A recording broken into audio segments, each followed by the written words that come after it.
This is a guy who was 2 cage fights away from the UFC, a state champion wrestler, 11 wins, 2 losses as a pro fighter.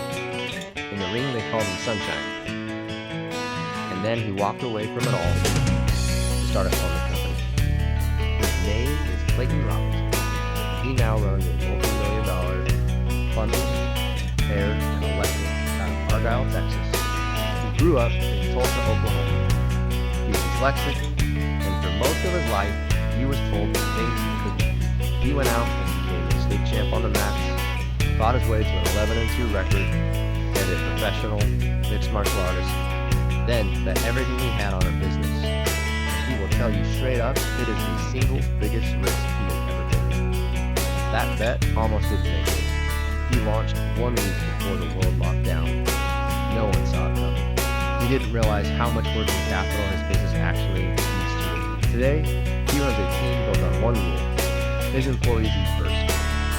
So for the next 2 hours, we get into it, going from the wrestling mats, the cage, into a service day, the night the math almost didn't work, and why a guy who spent his whole life being told he couldn't now wants to change what every customer thinks about a person who shows up at your door.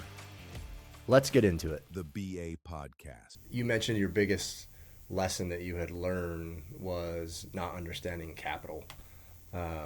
Working capital. Yep, working capital. So walk me through that lesson and kind of what happened, and we'll start there, and then we'll work from there. So we opened a week before COVID hit. The first 6 months, I had 3 other trucks running. And we just created a rule, kind of like, I trusted my gut with most of the stuff. Like, if we were booked out for 3 days straight for 3 weeks, I've got another truck on. Yeah. So we just self-funded our growth. But there's a point where your growth goes to here that you have to force it to go to here. But we didn't know that. But we kept moving little by little, kind of using our own, self-funding our own growth, because like, why if I have the funds go through there? But that's a whole nother game, because then eventually you get tight, because you have to jump. We need to get to 10 trucks, because you make money for each truck going on. I already have the formula for each math, what truck needs to go and how many calls, but then the back end staff you need that doesn't pull in revenue, the extra software, extra stuff that you need, the expenses of, right, we grew so fast, so the vehicle cost and the loans on them, so all the pieces that are not just involved in just the revenue capped out. Now we needed to get more working capital so we could go through this piece and have money, so we're not trying to pigeonhole our finances. Okay, which one we're paying? Are we paying this first? We're paying this first. Hey, money's here. Get in front of it. I mean, we get a discount if we pay our supply bill on time. Yeah. So, Same with but then it starts cutting that aspect of capability.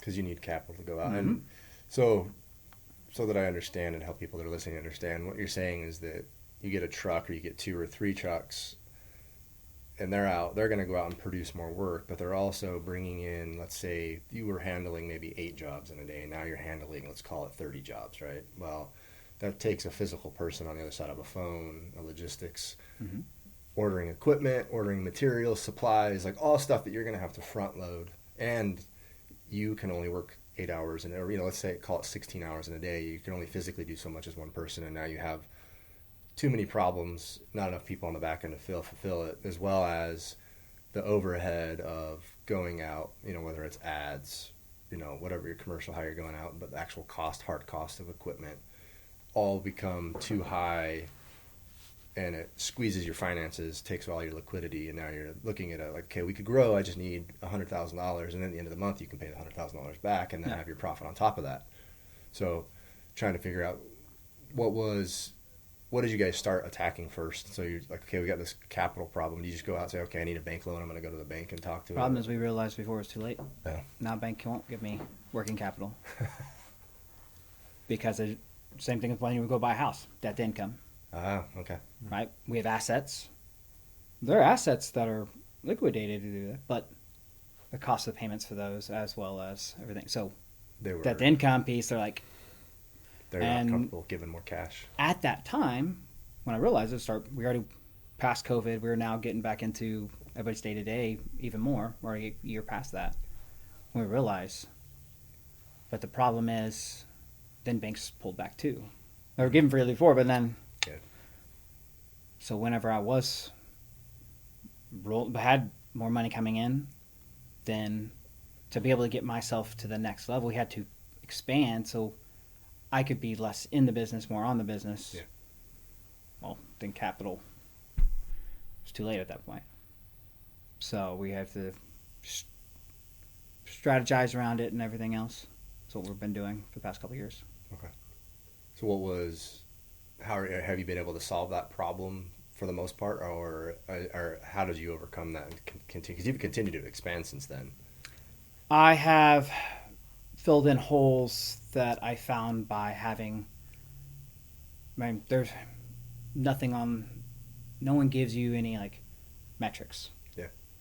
Even I talked to some other people that were before COVID, and they're like, "Well, the metrics we had there is not the metrics we have now." So I had to figure out what tracking is, what things to track. Look at patterns. What have we been doing? Who's been the successful ones? Which technician's been doing better? Okay, what are those, and how do we repeat that? Define those metrics, and that's so we can figure out what hole to fix first. Gotcha. But then then bringing on people, you've got your time that you were able to grind now turns into leading. Yeah. So and training. Exactly. Right. Mm-hmm. And then of course, and it takes you a job that would take you, 30 minutes or an hour now takes you 2 hours to explain, and then the hopes that he now can do that by himself. But I find that at least takes 3 or 4 times coaching somebody to get them able to perform a task if they're adept and can learn quick. Everybody just can. You just have to take those 30 minutes. You might not have the time, but you take those 30 minutes with that employee when they come and approach. That will save you 3 hours of situations later. Yeah. Fixing a problem. Fixing a problem. Yeah. Fixing what story they made for their own self in that aspect instead of staying in front of it. Compounding the culture. You can't compound that culture unless you just consistently every day. And I can't show you, hey, this does. I can't show new managers or my wife, hey, it's just like networking. This time spent here, it's not driving in revenue, but it will compound into revenue, compound into more time later on. For sure. It's you just trust in. I had to trust my own gut and say that's what it would. Yeah. But then now I can prove it because it's what I've done. But telling that to someone that has no clue, never seen it, that's a whole other aspect. Okay. So if you were to start over and someone who maybe right now is working as an employee or a one-man show, what would you do differently starting off a plumbing company? Which part? Because there's different levels. So starting off, yeah. So let's just say from zero. He's someone working 9 to 5 for another company, and they want to go out. They want to start their business. What would be your first bit of advice? Well, the best thing that I end up doing is I actually had starting off. I end up getting a SBA business loan for $200,000. If I did not have that, we wouldn't have been able to have the six trucks within that first 2 years. Okay. Wouldn't have existed. And the SBA loan was essential for you to be able to go out and use have working capital. That allowed me to buy the trucks when I needed them. That's awesome. It allowed me to have those assets in there at a decent, at that time it was decent interest rate, rolling interest rates. But be able to go through it. That would be what I would 100% get at that working capital. That's technically my working capital. Gotcha. At the beginning. Once you hit about $2 million in revenue, I should have been acquiring other companies. That's what I should have done. Okay.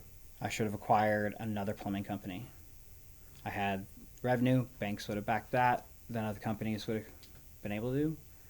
That would have allowed me to compound the phone volume. That would have compound my technicians. and then possibly some vehicles, another piece. Biggest thing is employees and call volume. Yeah, you're already buying into a business that exists, which is what a lot of people are doing right now. Instead of, I mean, a lot of these private equity firms and, you don't, there's a lot of people out there that may want to start a business and you think you have to come up with everything, but you absolutely, it's an option to go out and find an existing business and just go in and purchase it and help grow. That's interesting. So that's one piece I didn't put that's really important that we did, and everyone should do at the beginning. Processes. If you don't have documentation of what you do or why you do it, you cannot ever get to that 2 million and still be able to be successful and keep growing. I read a book, E-Myth, Revisited, which a neighbor gave me. That opened my mind to a whole lot of aspects. But if you can't repeat it, the customer doesn't get the same experience. And then you can't even build your culture off of it. Even getting buy-in, sometimes hard. Yeah. So what about the processes to you? Is it because you get too many things coming in at once and you don't have a organized system to funnel the business through and get bottlenecked? Or what about the processes? So is it you can keep your employees? Good question, Peace. So you can be the bottleneck for all of it because everybody comes to you for phone calls. Everybody comes to you for the information. But you're also, it depends on when they're calling you, what information you give. It's not consistent. If your kids come to you when they're frustrated already, you're going to quickly get the answer. Or they come with you when you have an open mindset, you're going to kind of coach them through this situation they're dealing with and go through there. But it's all different aspects. But if you're not following this process of what we need to do, I mean, simple as how do we bid this project, right? What does this line item come with? Like all these same little questions you get, you spend more time.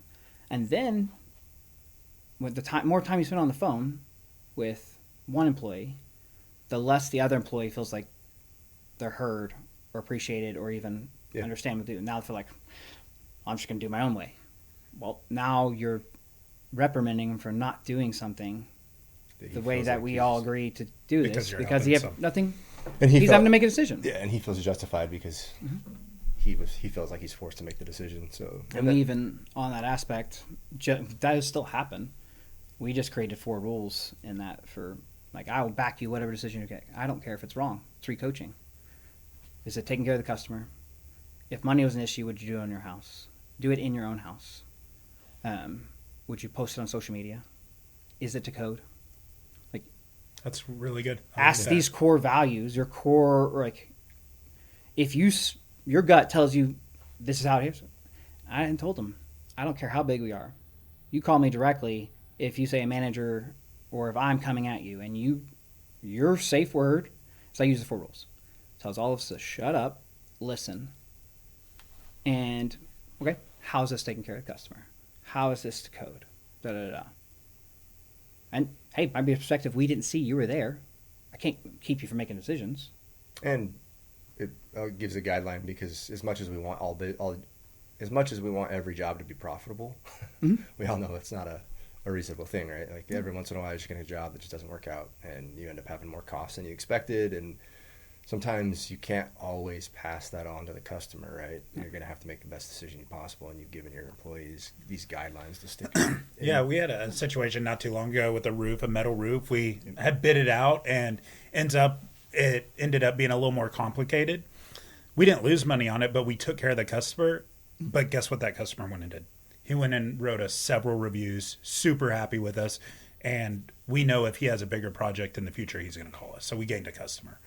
I like what you said about would you post this on social media? Like, are you proud of it? Right, exactly. Yeah. Like that's a really good takeaway from that, because our reputations, being small business owners like we are, mean everything, right? And one bad thing goes out on social media and it can really hurt your business. And I know we're all super mindful of that. So creating that culture inside your business of your employees. Like, hey, if this were to be posted on social media, would you be proud of it? No. Would you want your name attached to it? It's a really good way of thinking. Oh, yeah. I mean, neighborhoods we call it the mob mentality. Oh, they do. Yeah. You have customers that you've done tons of work, and they come in there and might pop something like, hold on, wait, we were just there and you wrote a great review. And it just kind of gets in this place, so it can go real fast Yeah. in that aspect. So, Yeah, it becomes being able to manage expectations. I've also found helps in those scenarios, right? You teach your employees that, but you also set ground rules with your clients when you go in, and you have the expectations of like, hey, this is what we're going to do. You lay out those expectations clearly and what's supposed to happen.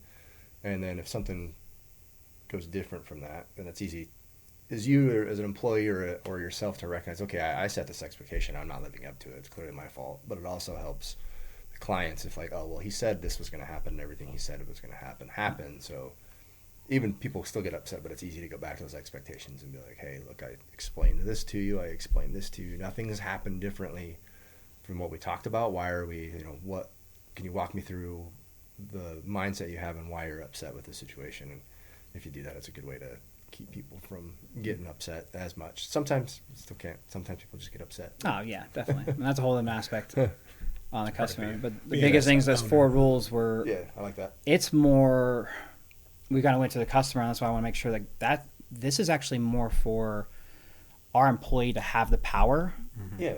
to make decisions, as well as the power of, hey, there's not, like, we need to communicate and work together.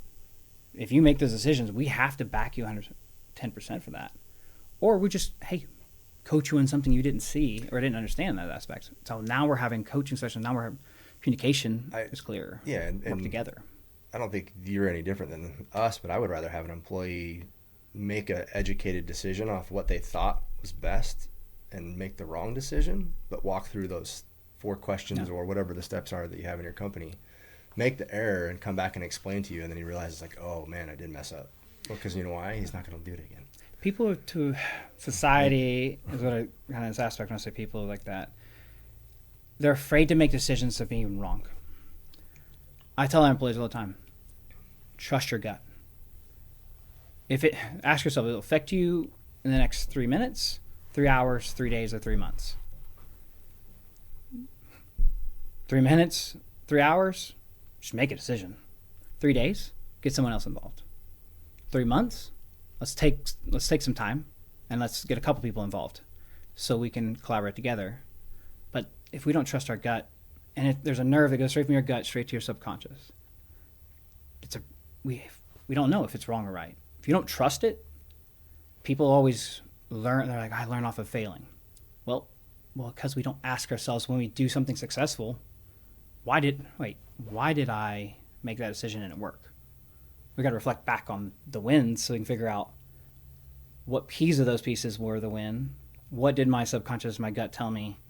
So then I can repeat this faster in other situations. Yeah, it's good. Yeah, for sure. That makes me think. So another one of the questions, I don't want to jump into this yet, but that it reminds me of, like, you talked about in your questions about being bold. But I want to get to kind of how that boldness and where it came from and how that comes into play. Let's walk me through a little bit of your history. So you started off in high school wrestling or junior high. When did you start wrestling? Wrestled for 2 years in elementary and then started back up. We started 6th grade is when we started sports in school. Oh, that's young. So in 6th grade we go in the morning. 6th and 7th grade we go in the morning, do other sport, and then go to school in Oklahoma. Walk us through your a lot of people that don't understand like fight sports, because you don't just do wrestling. You've done mixed martial arts, fought as an MMA fighter. Everybody here on this podcast enjoys Brazilian Jiu-Jitsu and is at one level or another that's somewhat decent at it. How did that translate your experience, because I'm not decent. I so wanted to drop that. Besides me. some level of decent. I've won a couple. I was waiting for the medals. All right. crap talking was happening. I knew this was going to come At up. least 2 people at this table are somewhat decent. Oh wow. They're less broken. Yeah. Well, that's a true statement. Less. That's a true statement. We're all still broken. Walk us through it. Before we started, we were talking about the mentality of a wrestler or jiu-jitsu or even a fight sports person, and how that translated to where you were, like, just for your upbringing, that mentality it brought. And then clearly in 2020 that there was a switch that clicked, right? And either it was forced upon you, but you chose to kind of step forward and be bold. How much does your wrestling background and combat sports help you with that, and why? It helps me a lot because in combat sports, it's just you. You don't have any excuse. I hate excuses in the first place, but you have no excuse of why you didn't succeed besides yourself. Like, you had to lose and had to realize real fast how to overcome that loss, not let it affect you in your choices and your next choices after that, the rest of the day, let alone the next 6 months. You had to address your emotions piece in there and then check it and come the best you again right off the bat. You had to, hey, he's back there. What happens back there? How do I reset and become better in this next match or this next situation? And then this whole venture that I've been, that's actually been a big piece of that, and how to overcome it. But it taught me to understand myself a lot more than I thought. In the past, I got a business coach a year and a half in. Some of you guys know Linnell, which ended up working with us. She was my first business coach in there. But she asked me questions to make me reflect back, but I've went back far to try to figure out why. I don't like not knowing why, and that combat sports have taught me more to understand myself. I mean, I know when my body's about to get sick, when my body was, because of wrestling and jiu-jitsu, I knew when just naturally I had to react to something and move. I can feel those things and adjust them. But when I had to learn how to be an actual leader, it taught me to understand myself and how to get more to the source, readjust, and be able to teach faster and pivot faster, because I've had to pivot through all this combat sports. Does it, do you think it helps you make, at least for me personally, I can anecdotally answer this question, but for you, does it help you make better decisions quicker from the experience? It allows me to try to find the source of the problem or faster than, and more towards a productive solution. Because, I mean, entrepreneur mindset, like the visionary and the stuff, like, they can be the problem. Yeah. Squirrel ideas, all these ideas everywhere. They can be the problem with someone feeling like in your organization you have to have consistency and structure. Well, they can screw it all up. Yeah. But within this, it's helped me try to stay. Combat sports make me be consistent. You have to be. Yeah. But come in there, understand it, make a better decision towards our team, and get more wins with them. Because I can make decisions all day, but if they weren't good decisions that won, then you lose the buy-in of your team. You lose that trust. But luckily, it allowed me to find more of the problem and jump into it and get the solution solved. So I got more wins faster. Yeah, I would agree completely. The only caveat I would say is that for me, because of, so my previous career was either military or law enforcement, and there's something about having I know it's super cliche right now because it's like total bro science, with like jiu-jitsu and like working out and being healthy and all this stuff, but I had no, like, in the military, I wasn't exposed to combat, so I didn't have combat experience. So my first, what I would consider like combat, was as a cop, like legitimately fighting with people that don't want to go to jail, or, you know, I had someone try to take my gun a few times, had a time to try to take the pocket knife off me. I've had people pull weapons on me. Like, I've had situations where the threat of, like, death was there, or in some cases super close and imminent. In other places, it's just, you know, it's a possibility. They're still kind of floating around with it. But because of the physical training and going through, and just for me, it was Brazilian Jiu-Jitsu because that's all I was doing. But, you know, I was training for years before I ever started any of that. And something about, like, being stuck in the suck underneath someone sweating, and you legitimately feel like you're going to pass out or hyperventilate, and like, you have to have this conversation with yourself. It's like, am I really going to tap right now, or am I really going to give up because I'm tired and because, like, I just need to. And sometimes, I won't lie, I've never, you know, I can't say that I've never not tapped from being smashed by a 300-pound guy, but going through that and experiencing it, I think translate. And I don't know that I'm going to say that it's just solely jiu-jitsu, but doing stuff that is hard, right? Doing things that are challenging, that cause growth. I think it's a muscle. And then when you get stuck into another environment like business, entrepreneurship, that workout mentality exists in the same way. It's like, okay, I have a problem and a solution.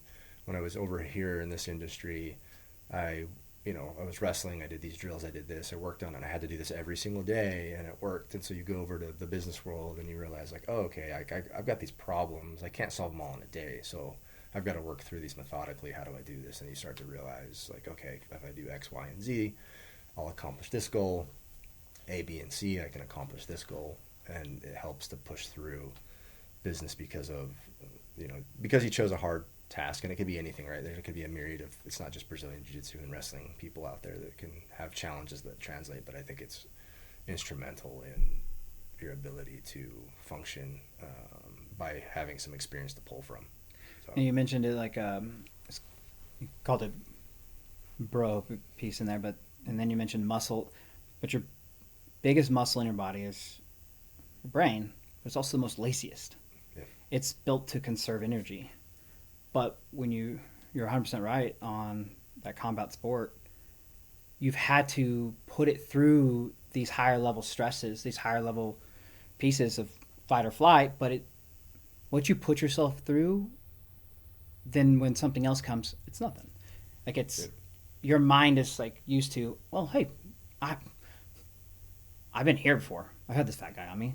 This is nothing, right? Like, in decisions pieces that would actually break some people. Calmer during chaos. Yeah, having that mindset, like being able to that chaos and being able to still handle it as calmly. Yeah, people are like, I'd be freaking out. I'd be shutting down. Like, I don't know how you handle that. Yeah, the last thing, that's what I always tell people when I would do training when I got into law enforcement later. Like, after I'd done it for a while, I was training new people, and that was the thing. It's like and no difference in a fight, right? The last place you want to be is in the ring or in a real fight or a real world situation, lacking the experience you need to get through that situation in any facet, whether it's business, a fight, whatever it is. And so the more you can translate from your hobbies or recreations that create mental fortitude that allow you to go into business and push through other hard things, it will be an advantage to anybody that chooses that path. You mentioned a business coach. That's an interesting take, because I would like to hear your thoughts on your business coach and how that's been instrumental, if you still use a business coach, and what that was like. I think everybody needs a business coach. There are levels or different pieces. I mean, we go back to combat, like, you have a coach. Yeah. You're not wrong. But not all coaches are the same. Yep. You can be out-coached. Yeah, there's a really, what would you call it? This now with social media, this stigma of coaches and gurus, right? Like, there's these gurus out there that teach these different things, and I'm like, yeah, but you haven't ever done like this. You've never been in this area. Did you find yourself, when you were looking for a business coach, what questions were you asking to figure out how is this person a good fit for me? Well, I'll poke first more of what you were talking about, like Yeah. out there, like, well, there's all these gurus, well, they haven't even done this. Yeah. Well, okay. So, you did it. Did you do MMA at all? Hmm. Okay. Did your coach fight MMA before? Yeah. Okay. Are there coaches out there that haven't got to the level that other people are in the UFC? Yeah, for sure. For sure. Yeah. Let's take it back to what everybody else, like, we were in Texas, but it's football. Mhm. Some of the football coaches in the NFL haven't done that level. Yeah. So what's different from business coaches? That's a good point. Now, there is a marketing piece in there that you have to be. There are some people that don't know what the hell they're talking about at all. There's probably a spectrum on both sides, right? You got the guys that Yeah. are super experienced. I don't want to crazy take away good, from and then- the aspect you're 100% right, because it's just like finding a marketing person. Yeah. Everybody in the mom's a marketing person. Everybody in the mom's a coach, right? The best narcissists are probably coaches. Right? Salespeople at times. But in that aspect, so just because they haven't been through it doesn't mean they can't help you in that. That's why I wanted to make sure I poked that first. Gotcha. That's a good mindset. I'm the same. Yeah. I'm on the same. I couldn't.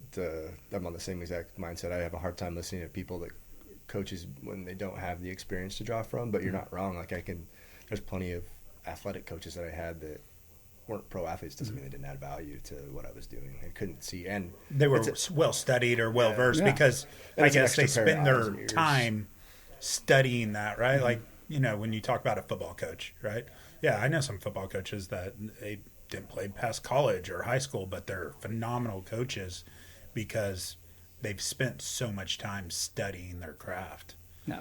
right? I mean, as a ownership of an organization, do we need to know how our IT team codes certain things? No, we just need to be able to understand enough to ask the right questions and coach them into where we need to go. So a business coach, really necessary, and there's different levels of those aspects. But Linnell helped me a lot open up myself to become a better leader. Had me reflect and understand and connect the different pieces of that. And Linnell's your business coach, correct? Yeah, she was my business coach. We don't have work together right now on business coach. I don't have one currently. Doesn't mean I'm always looking for one. One pops up, that's perfect. But we worked for 3 years together. She even worked with some of my managers to help. It's opened up other aspects for me to be able to become a better leader, to be able to be where I'm at, to be able to help my team become better as well. Help us unify and become this one boat rowing the same direction. So it's definitely a big piece on mindset.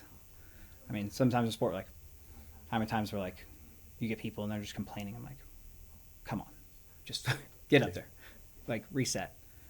Because we've gone through higher level stress than some people have, but people get overwhelmed. Some people overanalyze things way too much. And I'm like, we're hesitating too much. We're causing more problems. But they help open up parts of your mind, so you can connect to them, so you can understand and become a better leader with that. So what did that process look like? Like having a coach, what would y'all meet weekly? Would y'all have designated phone calls, meetings with your team? What was that structure like? Our structure we had is I'd meet up with her weekly to bi-weekly. I told her we meet in person. You're a hands-on. Yes, guy. I need to see body language and that. Yeah. I'm learning how to have to deal with computer aspect interviews or meetings. But you miss that human body and seeing everything. I'm on the same page. I like sitting across from somewhere, and when I'm talking to them, their reactions and different things, and I can read body language. I'd rather have that, especially with sales too. So It would be a book that you'd open up or something I'd come back with.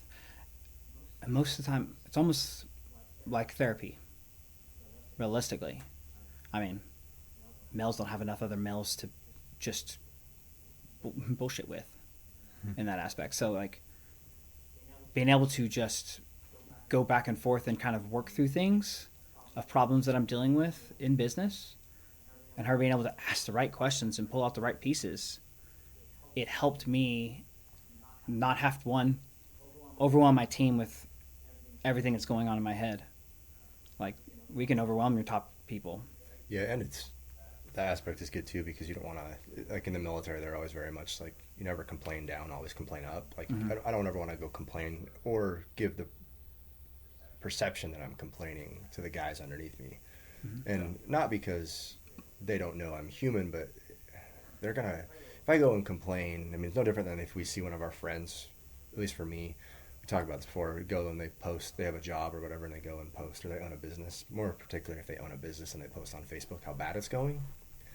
It's like, I think like the most detrimental thing that you can do for your business, because I really think that if someone were on the fence and saw you complain, they now are going to be like, oh, I don't want to use that guy. Like, it's not going good for him, right? No. Like, you don't want to use that guy. And so you having a coach, I mean, I could see that as being really valuable, someone that you can go to. And not that you're complaining, but you're like, hey, I've got these problems. How do I solve them? What do you think here? You're not complaining. You're trying to dissect the problem and fix it. But you go to that, to the wrong employee, and then he's going to go talk to, like, hey, he's having problems with this, that, like, you know, and it can get convoluted really quickly. And it's not even problems. It's trying to process through how to move to the next level, right? So even think wherever your organization is, no matter who you are, where it's at now, how do you get to the next level? Well, if you don't, I process out loud, but if you don't process those things, you can't pull out what the true piece is.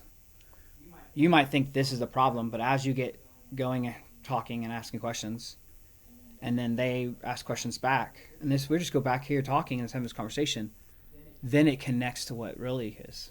But the problem is, you got to go through those layers.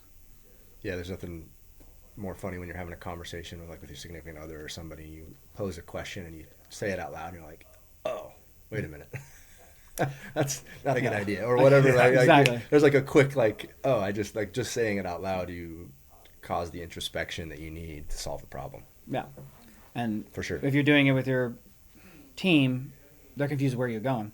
What's going on? It's not consistent. Yeah, but what I also taught, a scenario I tell my team all the time, and I tell my leaders especially, like, hey, take that 30 minutes. How do we be in front of the story before someone makes a story? But I call it the snowball effect. If I can catch that snowball down here before it gets down to the bottom, it's not as big. Because realistically, most of the problems, they're actually something you could literally do a check box and solve a bunch of problems with one source problem. And it might be so small, so simple that you don't even see it because it's too simple. But until we go through those layers, and my idea is to catch that snowball when it's already went 5 feet instead of 35 feet. And catch it, so there's less layers we got to go to find the source of the problem. And it could be employees' frustration. It can be from a problem that you need your business coach to work through. It could just be something that's you don't know what you just know it's not moving, but you think your organization is not moving because of this over here. When realistically, it's what you think is perfect, already running smooth. But it's something over here, and that's just problem solving back and forth in there. But someone that has that skill to pull those things and some experience to understand those helps you get to solving problems and grow faster. that makes sense. And that business coaches, and there's the same thing as if you go to a jiu-jitsu coach. Yeah. Well, this one, he, like, the best jiu-jitsu coach I've ever had was fat.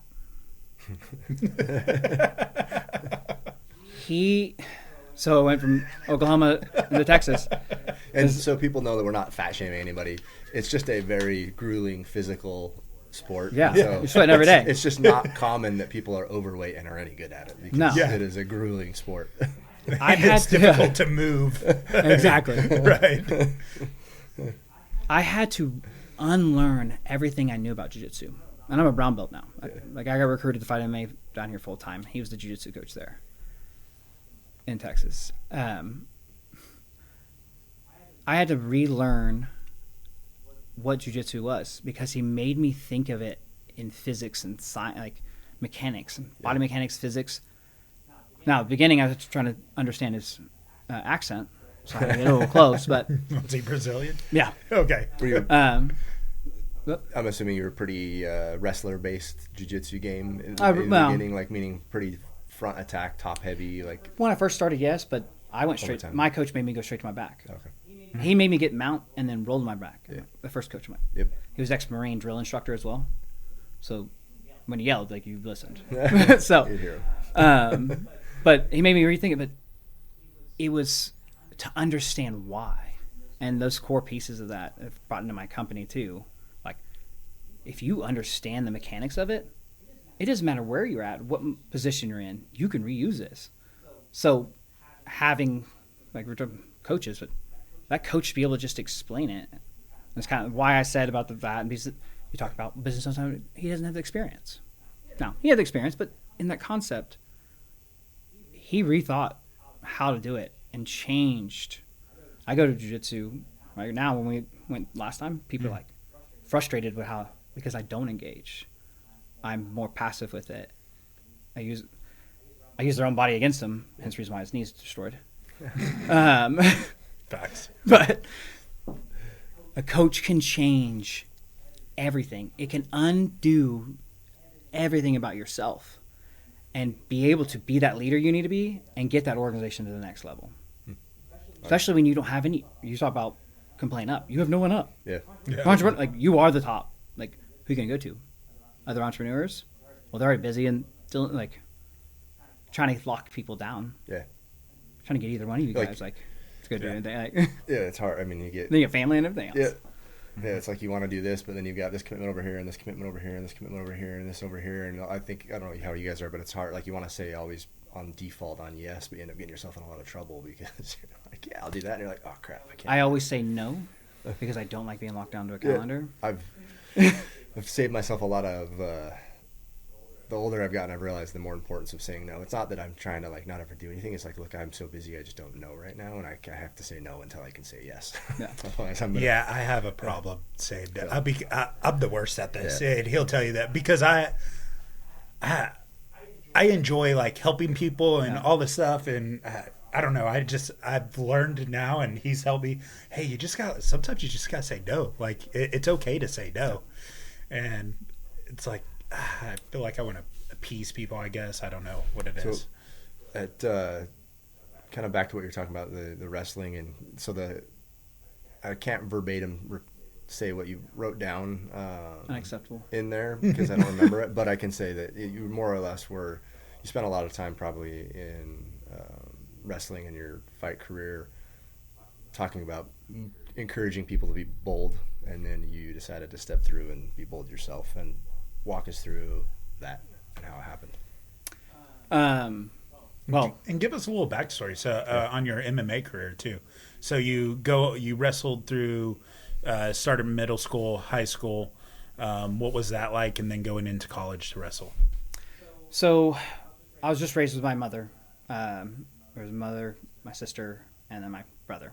Brother's 6 years different than me, and my sister's a year and a half. We had to learn real fast how to kind of be more independent in pieces, but wrestle through all of I had to work and wrestle at the same time, going through high school and everything else, and then went to college for 1 year to wrestle in Parsons, Kansas. That is the smallest town I've ever seen. The only the cute girls were at the high school, not at the college. But then I came back, and I always wanted to. So before I went to college, I actually ended up doing a amateur pro fight or amateur fight right before I went. Oh, really? I trained for like 3 weeks, and I was like, just want to check the box. Like, I rode a bull, checked the box. I rode 2 bulls. We had a little festival back home. You sign up. Day I turned 18. It's very Oklahoma. Signed off. My mom did not know. She was pissed. I can imagine why. But she went to go watch. She's like, I'm not going to not be there. But the reason why I said that is I just want to try it out. Say I did it. Mm-hmm. That's a big thing. So did an amateur fight. Okay, perfect. Check box. How'd you do? I won. Didn't know anything. But then went to college, wrestled for a year. Ended up coming back to my hometown in Tulsa, Oklahoma. And ended up starting jiu-jitsu and MMA. I was like, hey, I'm going to do 2 fights. Call it good, right? Check the box, be done. I ended up falling in love with jiu-jitsu. Now, the first 4 months of training, I did 3 pro fights. My first one, I didn't even know how to do a triangle. It was basically where you lock your arm, one of the arms on their head. I didn't even know how to finish it. But all I saw was this purple dot that he had in his eye, and I was like, just pop it. But then kept growing in that. And I would go do a couple pro fights, and then I'd go do a couple big tournaments for jiu-jitsu. And I'd go back and forth. Did that for multiple years. I'd go before a big world's tournament, IBJJF. So before that tournament, I would always go train somewhere else. When you go to New York, train somewhere else. I'd go to different places. I used all my money that I trained somewhere else. Were you working at this time? So I would go to school during the week. I'd work at Lowe's during their Friday and weekend shift. And then I would bounce at night on Thursday and Friday and Saturday nights. And then I would train during the week. So I do 1 or 2 classes a day at times. Just concentrate, nothing else to do. Didn't have a girlfriend and didn't have time for that in that aspect. But I go cross train because you train with the same people. I would do extra drills to try to learn more, but how do I go somewhere else that no one's ever... I've never rolled with any of them. They all roll different. So. And how many years ago was this? Shit. So I started in 2008 and doing jiu-jitsu and MMA. Okay, so you're around 2010. Yeah. 2000. I moved here in about 2011. So that's jiu-jitsu still hadn't blown up yet. So there wasn't now you go, any town has 2 jiu-jitsu gyms you can go to at any time. You can go to a bunch here in DFW, so you didn't have that back then. So you had to travel. And even back then, they were narrow-minded. They wouldn't even let people cross-train each other. Oh, yeah. They're guarded. Okay. Those are my secrets. Ridiculous. Right. I remember. Yeah. So when I started, I was tease and joke, but when I started, if you wore a rash guard, you got made fun of, and they were like, "Don't wear that rash guard." It's like, when I first started, my first week in jiu-jitsu, I went on Amazon and bought some rash guards, and I didn't know the coloring, and I wore a brown rash guard to class, the no-gi, and Zach still makes fun of me to this day for wearing a brown rash guard because I was a brown belt. See, wherever they didn't even have we didn't matter belt color for no-gi and stuff like that. Some of the rash guard. The greasy ones they used to do a lot of aspects in that.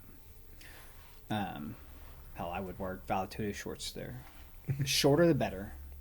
More obnoxious. I'm in. They don't get in the way. You don't get your feet caught in them or your toes caught in the. No, I just wanted to be weird. I just wanted people to oh God. Dude, I had a training partner that showed up in a onesie. I was like, dude, come on. What's wrong with a singlet? I would do that in a heartbeat. Sean Strickland over here. In high school, we used to go, when it gets closer to the end of the season, we used to go to other schools and train. I would always, fellow tutor shorts when there. They literally, what all the girls wear now is spandex shorts and stuff like that, right? Mm-hmm. Well, I'd wear those things all day, talking about shorts. Instead of shorts, and people are my team are like, no, don't wear that. I would do it on purpose. Don't. I have a problem. Oh, don't do that. Or you can't do that. Watch me. Tell me I can't. I'm better in my pride. I won't do some. I'm no, you're right. I won't. But oh, you can't do that. I'm gonna be embarrassed. Oh, now. You just showed me what you're embarrassed. Or there's a little bit. What mess with you? Oh, I am going to poke that all day. So so you're training and you're bouncing at night, and then you move down to Texas. So I ended up coming to cross train down here because I had a buddy that he came in town. It was actually at the club I was bouncing at. It was a country club. He ended up coming in and telling me, I've been training this place. Just come over here. Come over, stay at my place for a week. Because all right, I'm only working during the weekends. Mm-hmm. So I drove my motorcycle down. It rained a little bit, but it got down here. Stayed at his house, trained every day. The MMA coach saw me, and pulled me into doing some things with his MMA guys. And then after he's recruited me to come down here. Then I was going to come. I came back. It was supposed to be done that week. Ended up pouring down rain. So I just rode back with him, went to work, came back, and went train for another week up here. But so the coach ended up recruiting me. I worked, figured out how things were going to happen. I ended up moving here in an RV. The brakes locked up on me on the way. Apparently the gas tank was leaking. It barely made it here. It did not make it back. It's actually on the side of the road, motor blown up, tire busted. So made it down here. I stayed in about $45 a month. It was cheap, so I was perfect. Train, do everything. And then I didn't realize it was 3 blocks from the jail. No wonder it was cheap. No, it wasn't. My wife now, she's like, that's not a good area. Man, what do you mean? It's cheap. That's all I cared about. Most of the time I spend in the gym. Yeah. So that's what got me here. At what point? So walk us through when you lost your job and what made the transition, the mindset of, okay, I'm done working with other people. I just lost my job. I'm gonna go do this myself. So I'm gonna take a step a little bit back more. The owner of my company, he ended up offering me to be more invested in the company. Talked about it. Well, what were you doing? I was a GM of a new construction plumbing company. Okay. Problem is, I don't do very well I hold people accountable to their word. If I promise something, I'll shut things I want to do down to make my promises happen. Mm-hmm. But when someone says a word, I hold them to it. Sometimes it's a problem, but I kept up with them. It kept being another reason why. Well, there's this, and that, beating around. So my wife was pregnant with our daughter at the time. I was kind of looking around. No one's was hiring a 30-year-old GM. They wanted someone older. They wanted someone with even more experience. But I went and looked around. Didn't happen. I even looked at franchising. Because I'm I have the expenses I already have. I can't really change my expenses if I have to support my family. Going into opening up your own thing, you go from nothing. So I looked at franchising because I'm okay, I can get a business loan. They won't give a business loan to someone that doesn't have a business running. But they'll give someone that has a franchise is the concept I was looking at. But as me and my father-in-law kept going down this rabbit hole, I'm this isn't going to work. They didn't show me the value that they would provide that would change. And again, I didn't know what a CRM is at that time. I didn't know what, I knew, my mom was a CPA, so I knew financial stuff. But I didn't know a lot of things I know now about processes and systems. But they didn't show that value. So he ended up letting me go because we lost a big contract. And that day I walked in, I'm oh man. Walked in, told my wife, hey, it's happened. I was terrified. I'm how am I going to tell her this? Couldn't find a job before. What's going to be different now? And she's no, we're going to do this ourselves. I'm okay. That day, I got home probably about 10 o'clock. About 1 o'clock, I got a phone call, someone that needed plumbing work. Someone told them about me. I was busy all the way to 8 o'clock that night. Just random calls that came in. And I didn't even tell anybody yet. It just happened. And then for that week, I didn't know what networking was. But drinks on the driveway with neighbors, everything I got in trouble for them with my wife because I would forget my phone at home. She's you were just outside. Where would you go? I could have called you. I was gone for 3-4 hours. Well, so-and-so said something, so we just ended up talking there. I ended up stuck. have a couple drinks, and we just hung out. Disappeared, just I would talk to anybody. Just love talking. So didn't know that was networking until later on, like 2 years into business. But You're like, oh, me being friends with people is actually good. yeah, right. Our neighborhood made me so busy that I had to buy another. I had to call my buddy that was in Rockwall, and we're in Argyle. I'm like, hey, I'm hiring. He said, well, I'm moving.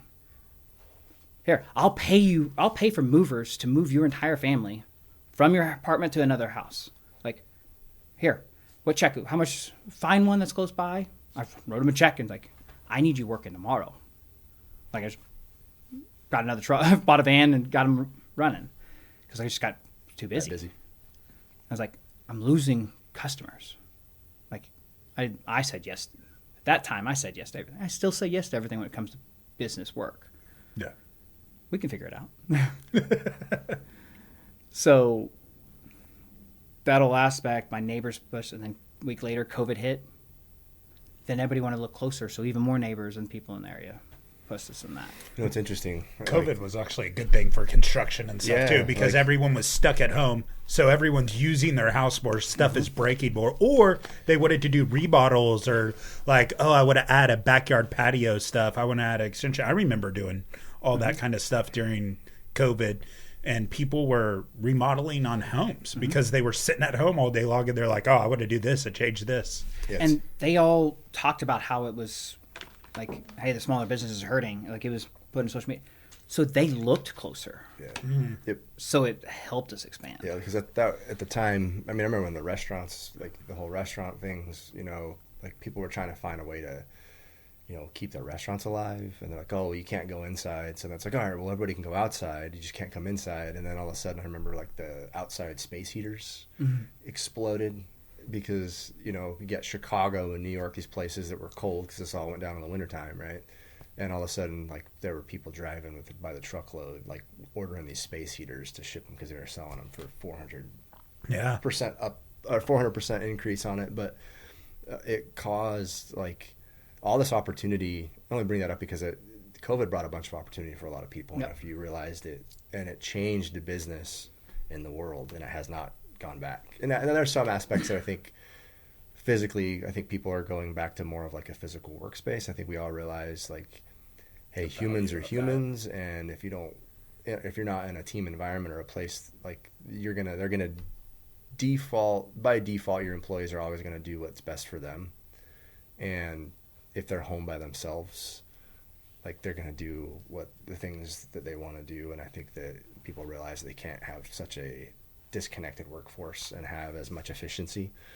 But for the most part, like, business wise, like, I think the mentality, at least anecdotally from our experience, I think that people continue to look for closed in Texas, at least. Like, I didn't do a whole lot of my own business in Utah, where I'm from. I have more business experience down here, but it seems very, like, if you get into a neighborhood, and the neighborhood developments down here, like Harvest has, you know, what are they up to? Like 8,000 doors? Like, how many doors do they have there? A ton. And that's, like, all you need is a good reputation and a couple referrals. And now you have thousands of homes. Like, you could probably just, if you absolutely had 100% of the business in that neighborhood, you would be enough to run your business, and you wouldn't have to go anywhere else. Yeah. Like, you could just work in the neighborhood. And that's why our pieces on the processes are, I want that customer to get the same experience no matter what. Yeah. I had technicians we hired on, they're like, well, these are people asked for me. Okay. But then as we get technicians on, they're like, this is weird, because they walk into customers' homes because we give them the customer consistent piece that, because they have the logo on, they think they've worked here for years. Way we kind of joke around is, we are CR. From The Walking Dead, Negan. We are Negan. Oh, okay. But that's the same kind of aspect that came in there. It's like, no matter who comes in, there's times I went to jobs. It's a funny one. Went to a tunnel to help one of my guys kind of like talk to this guy because it was really bad. But He goes, oh yeah, I know the owner. I'm like, oh yeah, he's a good guy, and just talking to him. He's literally talking to me and acting like he knows me and talking about where he met me and this and that.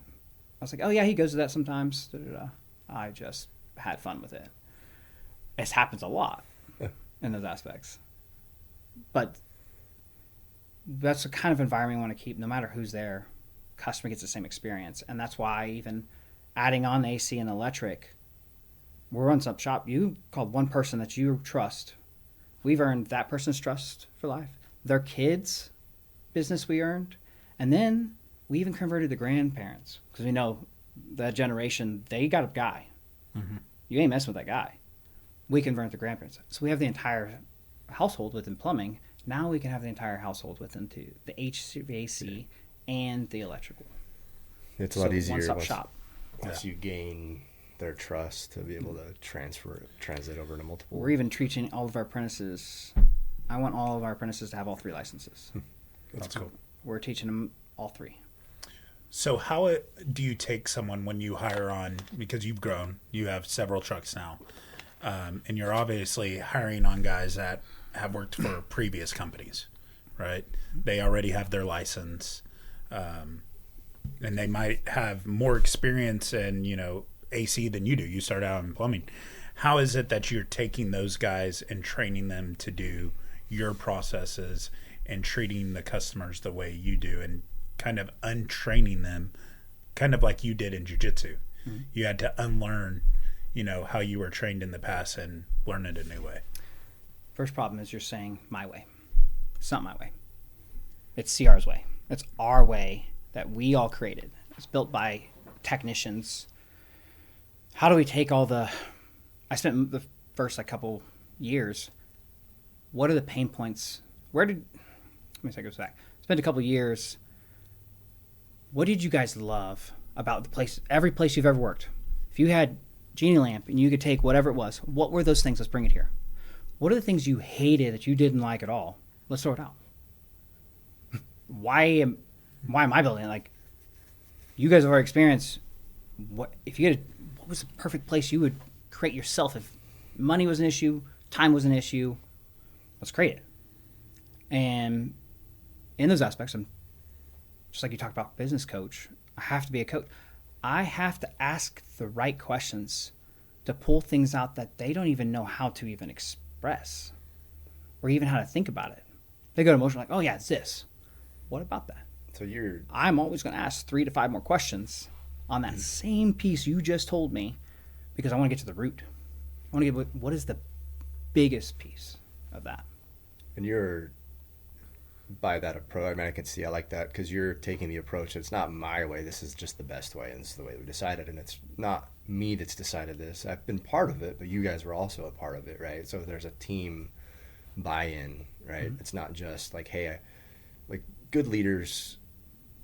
There's a lot of different people out there talk about this, but leadership is the ability to manipulate your people that are under you, right? And I don't mean, and that manipulate can sometimes sound bad. It's like, manipulate, but it's truth. Like, you want to get them to do stuff for you because you need it done because of X, Y, and Z. But if they don't understand, then it is manipulation. But if you can do it in a positive way, right? Like, hey, you did a really good job with this job over here and you excelled here. I want to give you some more responsibility. I also need this done. Can you handle that? They hear that and they're going to be like, oh, wow, yeah, I for sure can do that, right? And then he goes over and does that, right? And there's a reward, right? You talked about like, hey, there's, I said this and I'll give you this. And they have an expansion. They're growing as a person. They're doing better as a person, and they're going to be more willing to follow you. Instead of, hey, this is my way. I need you to do it. This is why. Like, it's like, well, this is ours. Like, this is my company. You guys helped me decide this. This is the way we found best. And that also holds you to a line too that you may be uncomfortable with. There may be something that's hard for you to do in those ground rules of your company that pushes you outside your comfort zone, right? And because, hey, I'm going to make this, like, I don't do this as a weakness, right? They may choose something, hey, I hated this about my old boss, and they just described you, and you're like, crap, I can't do that anymore, right? Yeah. Like, you don't know what they're going to come out with. So most of the problem of when people feel manipulated or feel forced to do something. It's because the concept of not a decision. I didn't decide that. I didn't get to choose that. Right? It's human nature. Yep. I get to choose. The concept of choice is the biggest piece. But in those aspects of sometimes they say they don't want to choose that. It's because they don't understand it. And most problems like, hey, I didn't like when my last company, if the dispatchers dispatch my call, I want to choose where I go to this call or not, or whatever. Just right. Any example is they don't understand. They only understand their bubble. They don't understand the full picture. They're in this aspect here. The wall's here. This is the problem. I'm going to go through this wall. But our job as leaders is to educate them and slow them down to speed them up. Or phrase, slow down to speed up. Yeah. I have people that have hated this. Like, they didn't understand it. Well, if we take a step back, let me understand what you don't understand. Like, you don't know. We don't know what we don't know. What do you not know about this situation? Just take a step back. Well, hey, let me educate you on these other aspects of this. And then it opens our mindset that we didn't think about. I mean, as simple as, all right, we've done jiu-jitsu. As simple as doing a sweep from guard. Well, if I don't get their hips past their knees, I can't sweep them. As soon as you into that one concept of just pivot, body mechanics, it's a teeter-totter. Now I have all control, top over. A table, if it doesn't have 4 legs, I have 3 legs, it didn't have balance in all quadrant. You take one leg out, falls over, but the employee only knows that one aspect at one level. Yeah. So we have to pull it out of them, understand more, and educate them. We got to spend more time teaching our team the why things happen. So on our onboarding, it's our job to teach them what our piece is, but why. And there's a hard piece of but eventually it's compound. Once you have a team that's doing this, at the beginning you got to do it even harder. But once you have like 8 people already following this, people step in line. Yeah.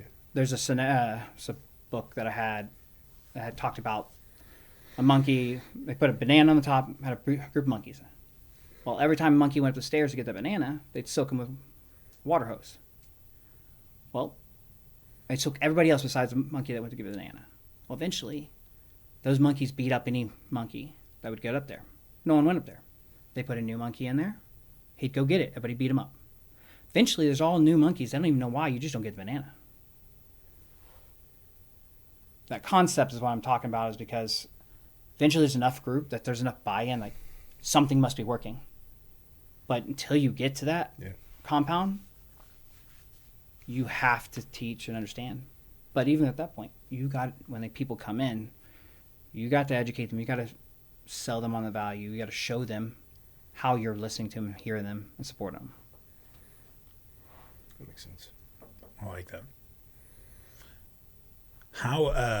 So how do you know someone's the right fit for your group when you're interviewing people and how do you know someone's going to, and how do you make that decision on to bring someone on? If my team sees someone come out in less than 40 minutes, they already know he's not hired. My interviews can be 2 hours. I'm spending the first 45 minutes to understand you. What frustrates you? Do you know what frustrates you? Do you know what your flaws are? Do you know what your strengths are?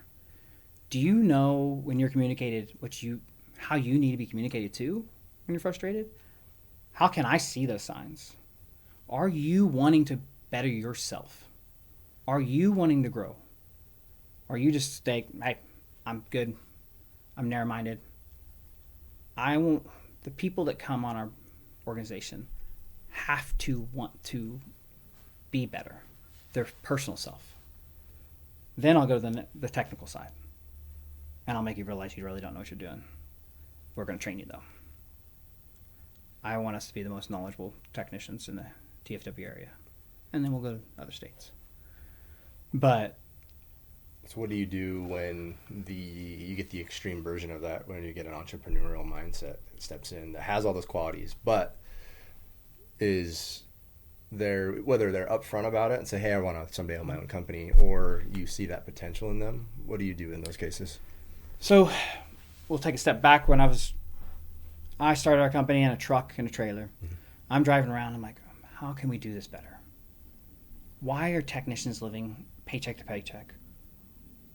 How can I unfuck the status quo?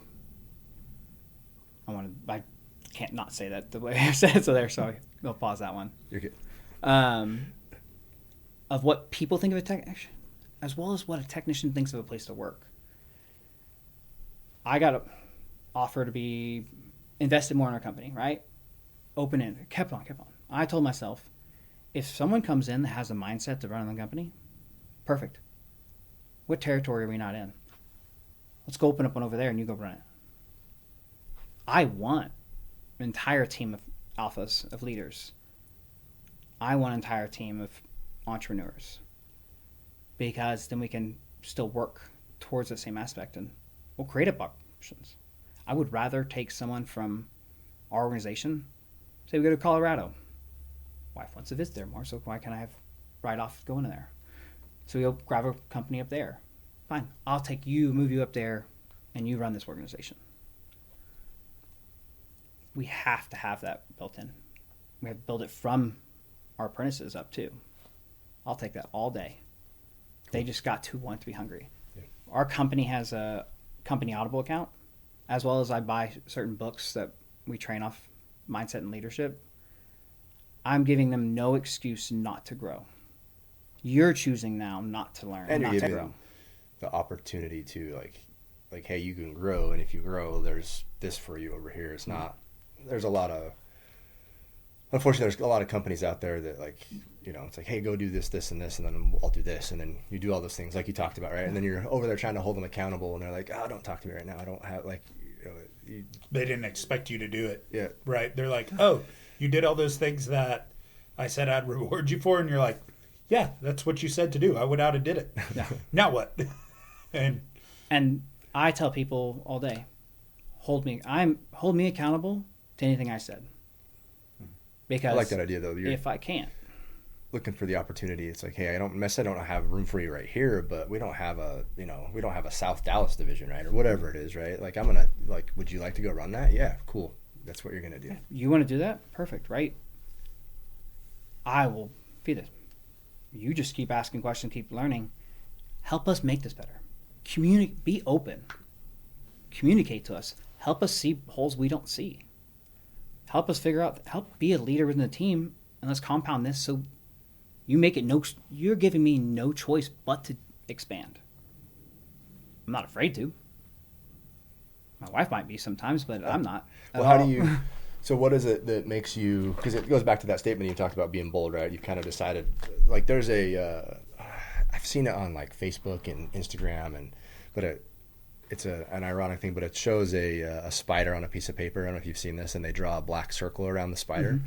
and they make the circle smaller and smaller and smaller, and the spider will never cross the black line, even though it doesn't exist, right? But then as soon as you make it small enough that the spider can't help but cross it, as soon as it crosses that line, you can never hold it captive again inside that black line. No matter how many times you try, it'll continue to walk over it because it learns. And so I feel like, at least for me in my entrepreneurial journey, I came from a every other week paycheck, pension, very secure, to something not secure. But I feel like that I was given keys to a freedom that I never knew existed, and now that I have that, I can never go back. And so that's why I feel like very much like that spider. And it sounds like your boldness is that same way. You realize okay, we can do this. I'm going to go do it.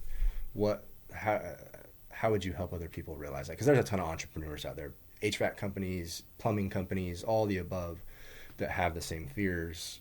How do you deal with that, and what's your thought behind that? Well, if it's other AC electricians or plumbers that have that mindset, eventually want to do that, but they're like, don't want to, come work with me. Let's go do it. I know. What is it about?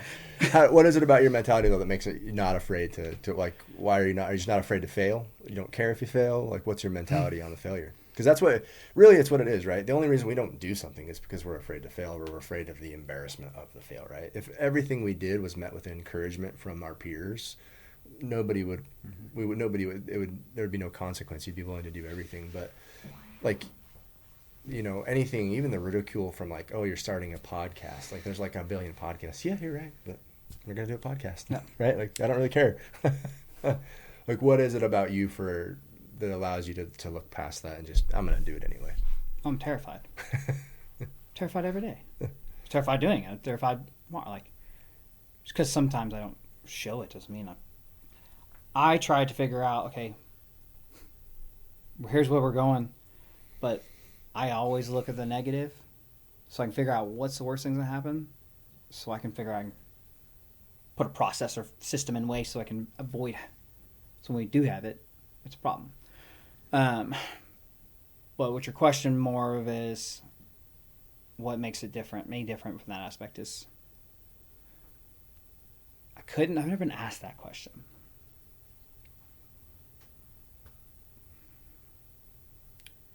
Normally I want to have an answer for you at that, but it makes it different more, it's just, trust myself and just go.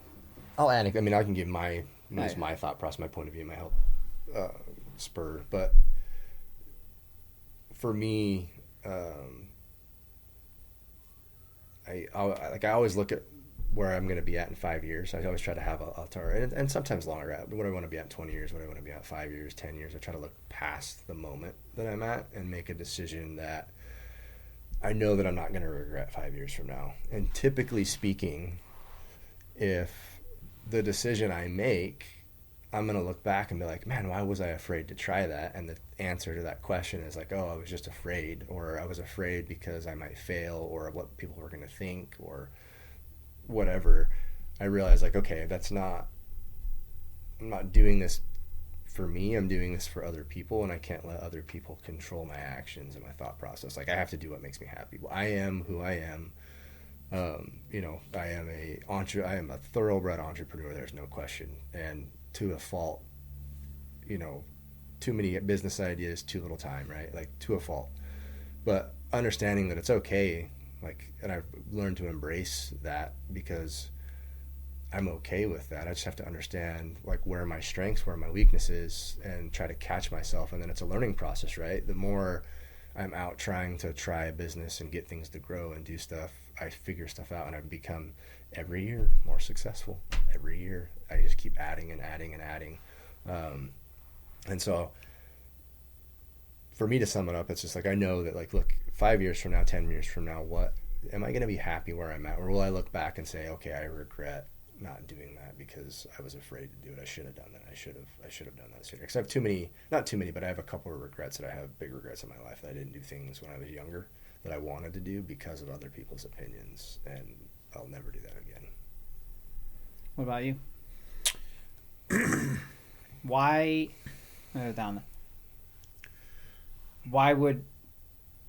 what should have you done, like, when you started going into entrepreneurship? What in that aspect made you go there? I was stuck in the automotive industry. And I realized after, you know, some health experiences and, you know, heart attacks, and then spending that time with my family, I didn't realize what I was missing.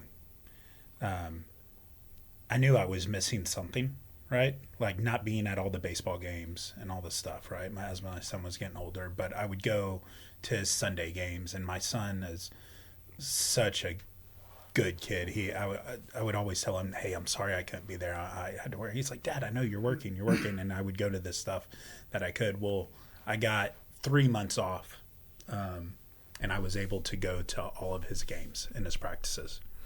And then I came back to work, and I'm sitting there, and I have my phone up watching his game. And they have this app called Game Changer, and it streams it live. And I went to the start of his game, and I had to leave. As a Saturday, and as the Little League World Series up in Frisco, and he's pitching, and I had to leave in the middle of him pitching, and I get back and I'm watching it, and he's throwing a no-hitter, and he got to pitch the whole game, and throws his first no-hitter, and he had a Shohei Ohtani jersey in his bag that he loved to have, and his like teammates went and like put it on him, and like it was like this huge celebration, and I missed it.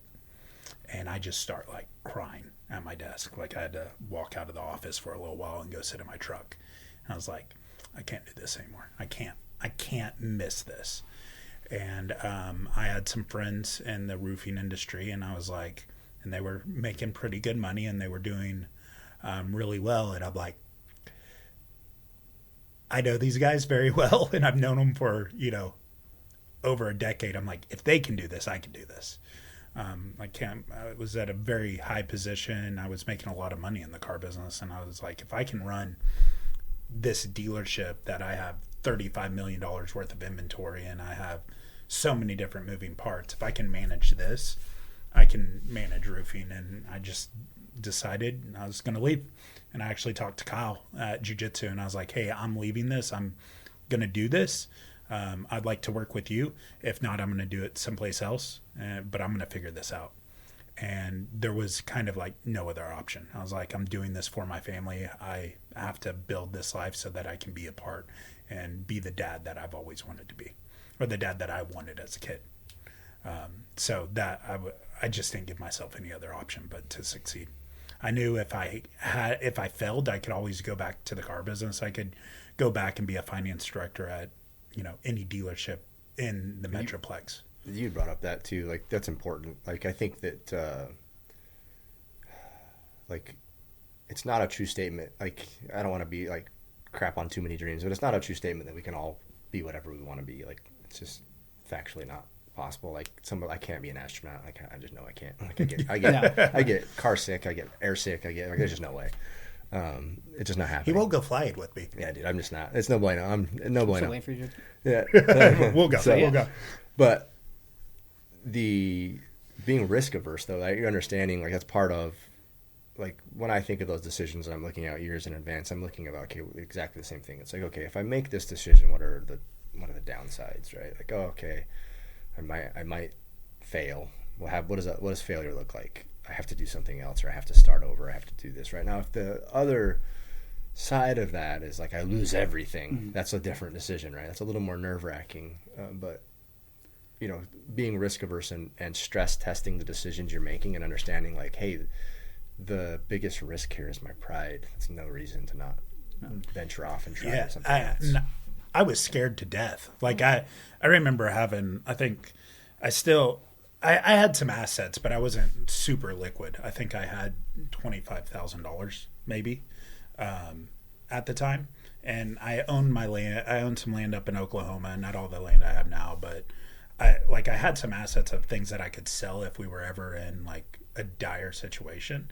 And I told my wife, I was like, I'm going to do this. And I was scared to death. And she literally looked at me and she goes, Taylor, as long as I have you, we could live in a 1-bedroom apartment and I would be happy. And like, that was like my backbone. Like, knowing that no matter, even if I failed, my wife was like, and her parents are super awesome. My in-laws are great. They have a house. They're like, if y'all need to sell your house or do whatever and move in with us for a little while y'all restart, like, you can do that. No. Like, and I sat down because I was like a nervous wreck. Like, I was like, I'm leaving something that I've done for 14 years, that I'm guaranteed mid 6 figures, like making a lot of money, and I'm leaving to do something I've never done before. And I had that support, that family support, and it allowed me to go out, but I kind of had my back up against the wall. I was like, either I go make this work or I'm selling everything I have and we're starting all over. I can do anything if I have the support at home. Yeah. I'll conquer whatever and I'll make anything happen. You tell me, I'll make it happen if I have the support back home. Yeah. On I that. agree. But like, it'd be so much easier to say anything if I didn't. Like, I have 5 kids at home, my wife as well, that I could make decisions and risks all day and I'll make them work out. There might be a couple fails in there, but I have to hesitate because I'm like, well, now I have to worry about that. What does it affect on that aspect in there? And that's like, For sure. That's you also started because of, like, right, you get more time. That is not what I get. I got less time with my kids. my daughter and my son didn't even, they see my logo, a van walking, like going by with our logo on it. They recognized it at me. My daughter was 3 months when we started. Like, so they would, my wife said it all the time when we're driving. They see one of the vans pop by and they're like, "Oh, Daddy," and I'd kind of like cry with it, but I was not. I literally come home at 9 o'clock at night, be on the schedule, build their website and everything else of that. Yeah. But what I'm creating now is so my kids don't have to do this. Yeah, and I think That's what I'm trying to create. and it's important to understand. Like, I don't think being an entrepreneur, you definitely work more than you will working for someone else. Hands bar none. If you're any good at it, right? If you're going to succeed, there's not. I know there are exceptions to every rule, and there's probably businesses out there that are low maintenance, low effort, and make decent money, but it's not. They're very few to come by. You definitely have to put a ton of work, especially in the beginning. Like, you wear so many hats because you can't afford to pay that many hats, right? I've got to do so many different things. I can't really afford them. And as you're able to afford more, you kind of get rid of those, and you're going to start to see the benefit, the fruits of your labor, where you are able to eventually. At least that's the goal, is that you want to, at least for me, to eventually be able to spend more time. You know, you're putting a lot of work in now to the future, knowing that, like, hey, I'll sacrifice these 5 years if I get the last 50. Exactly. Right? Yeah, there definitely going into. There's times that I've worked a ton more, but I wasn't. I guess my motivation was I wasn't handcuffed to a dealership. Well, and I wasn't taking that from you at all Yeah. in those aspects. Like, and saying that you don't work harder but in there it's either. the Like, same- it's, But it's the same way, though. Like, sometimes But there's starting off, people got to understand, like, hey, you are going to work a lot. especially if you have employees. and Yeah. and that's the thing, is like, you don't. You are tied. Not only are you responsible for yourself and your family, you're also responsible for your employees and their families. families. Right, and so you not doing something is a lot of pressure, because it's not just them dependent on you. You've got a whole bunch of people dependent on you, so it brings a lot more stress to it. So there's things you have to get done. But that being said, you also can be like, hey, do you have this? You got this, and you got this. I am gonna take off. I'll catch you guys in a couple hours, right? And you walk away, and that's the difference in entrepreneurship. Is it, while yes, I do work a lot, it's also very easy for me to look around where I'm at and be like, okay, I'm going to pause right here. I'm going to go spend some time with my kids right now and snatch them and go, out to lunch or do whatever whatever activity. You do have that ability, I think. Where if you're doing that you can't do that in the corporate world. No. Right. I can't just decide today at 3 o'clock or 11 o'clock, I don't feel like working right now, so I'm going to just take off and go, hey, where are you going? Yeah. Like, I don't have to ask for permission. I also I made sure from the beginning we designed it so we could work it from anywhere. Yeah, right, that's the whole point. Yeah. And what some people don't think, like, it took a little bit for, sometimes my wife's like, oh, you're working. I'm like, well, I'm not really working, but I'm also working on myself more. So, like, even listening to books is working, so it's... What's something that you maybe, let me ask like a difficult question, but like, what's something that maybe you thought wasn't important starting off your business that you underestimated, you realizing it's maybe super important now? It's been instrumental. Is there Which anything? one? So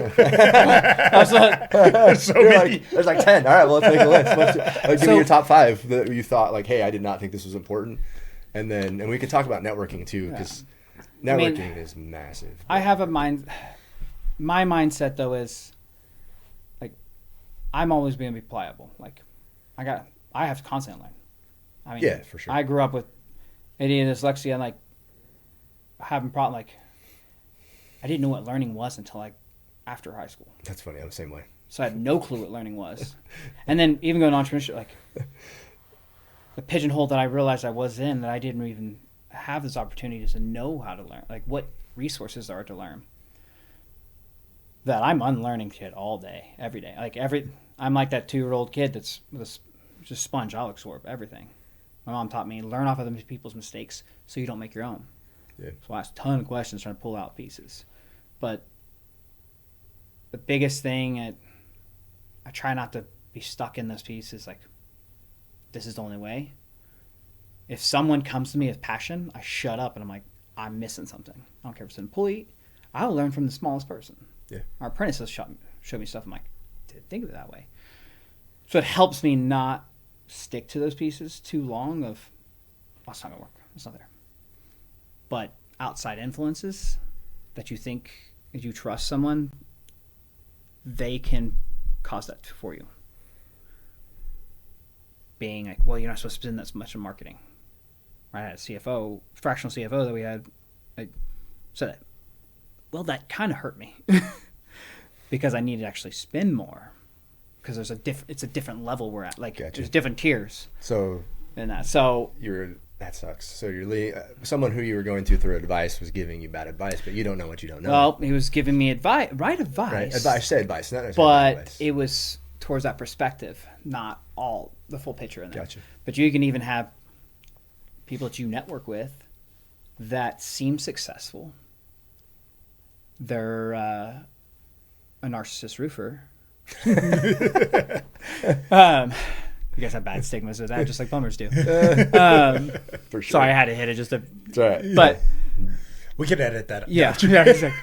You have people that seem successful that really are not in that aspect.